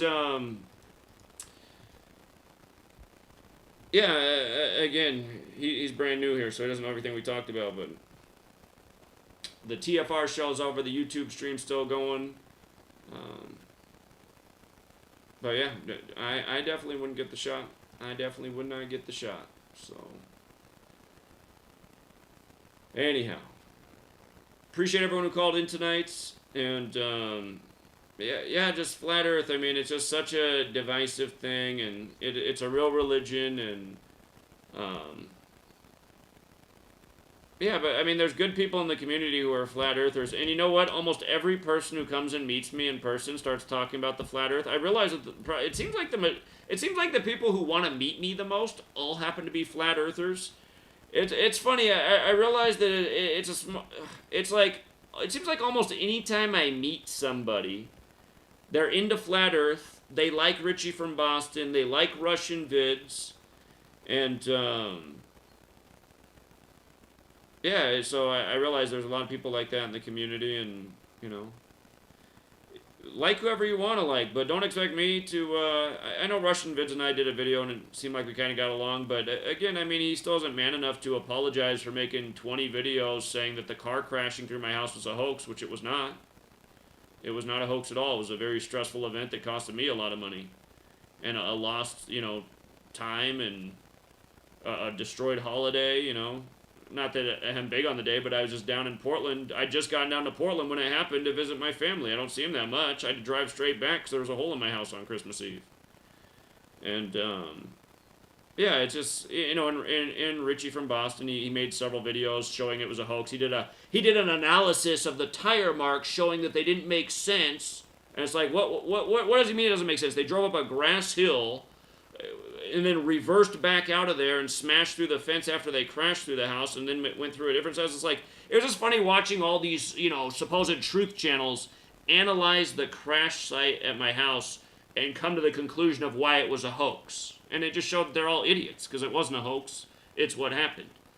A part of the house was exposed and the siding was there and the pink furry stuff is some brand that had a G on it, so then people were making videos saying I was a Freemason. I didn't know what was behind the walls of that house that was built in 1960. I was born in 1983. I bought the house in 2012, and who knew what was behind the siding and walls until a car crashed through it. But, some of these YouTubers came to the conclusion that, I can see a big G on the picture of the siding insulation, so Zach's a Mason. And again, you start to realize, these are the same kind of people that are sure the Earth's flat. These are the same kind of people that are sure this person is that person. And these are the kind of people pushing a whole bunch of crap literally every single day that people think is real. Meanwhile, what we push over here, we back up day after day. We're showing the same patterns. I just pulled up my video from when Bill Cosby went to prison. Showed how the post was 4277. What happens today?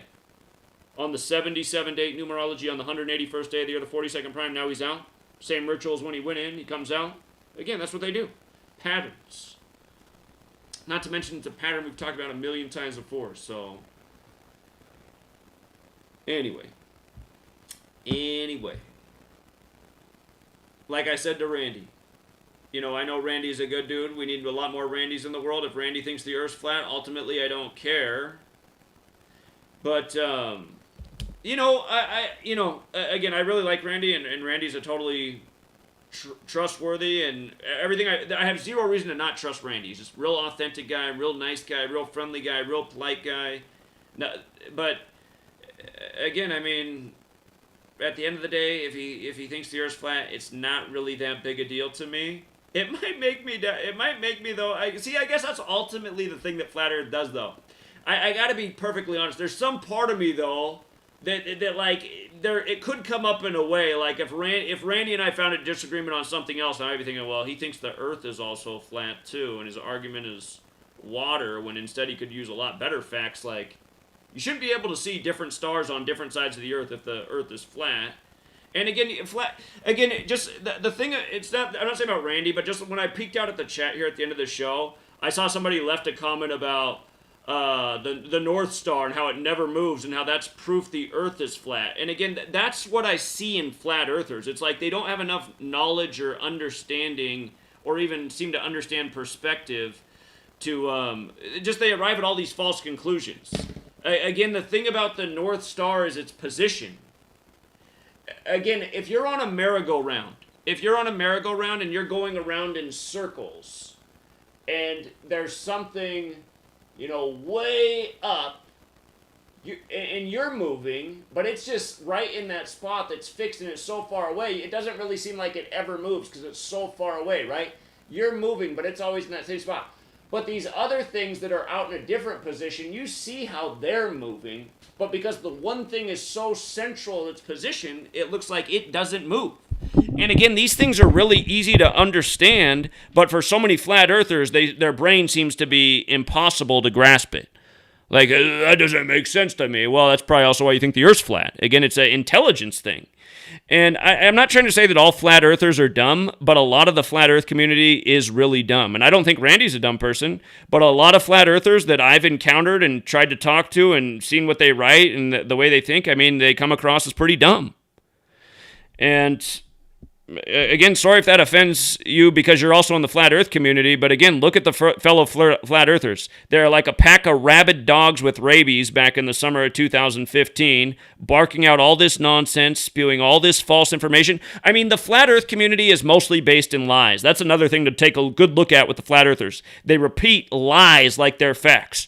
Everybody thought the earth was flat until recently. Okay, that's totally false. And they just always are just making... Eric Dubé was the master of using false measurements to prove his point. And, the 8 inches per mile squared, I don't think that is a correct measurement either for the Earth's curvature. I also think that's a bogus measurement. So, again, it's just... The whole world of flat earth, a bunch of people that don't understand perspective, and even like the one caller said, I called him out on it, and then he agreed, but he did say just a moment before I called him out, he said that, the reason that the sun sets is because it goes out of our eye's distance. And then I said, hey, that's not true. I said, again, you could be 100 miles behind me up on a mountain, and the sun's going to set later for you, and your eye's even further away from the sun than mine. Obviously, you're 100 miles behind me. So, again, I don't know how a sun sets or rises on a flat earth, and the other objects in the sky look spherical, at least circular. And I don't know how you see different stars from different hemispheres on a flat earth. I mean, and I don't know how any flat earther can explain it either, and that's why they never do. They just always go back to water always finds its level. Water can take on any shape. Water can take on any shape.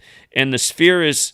If it is a sphere, the curvature is subtle compared to, what we can take in. I mean, when we look out from our vision, I mean, everything in front of us, it looks pretty level like this, but we only see so far.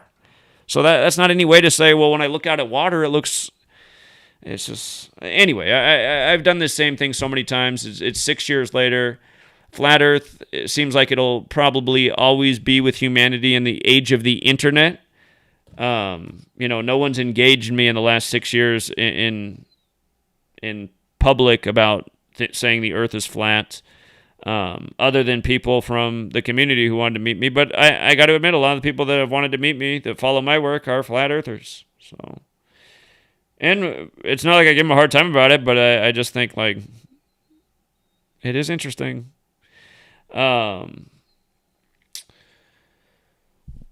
So yeah, we'll leave it there, you guys. And I'll be back tomorrow. And we're already to the 7th month. 21 days till I turn 38. Uh-oh. So we'll leave it there, you guys. Till next time.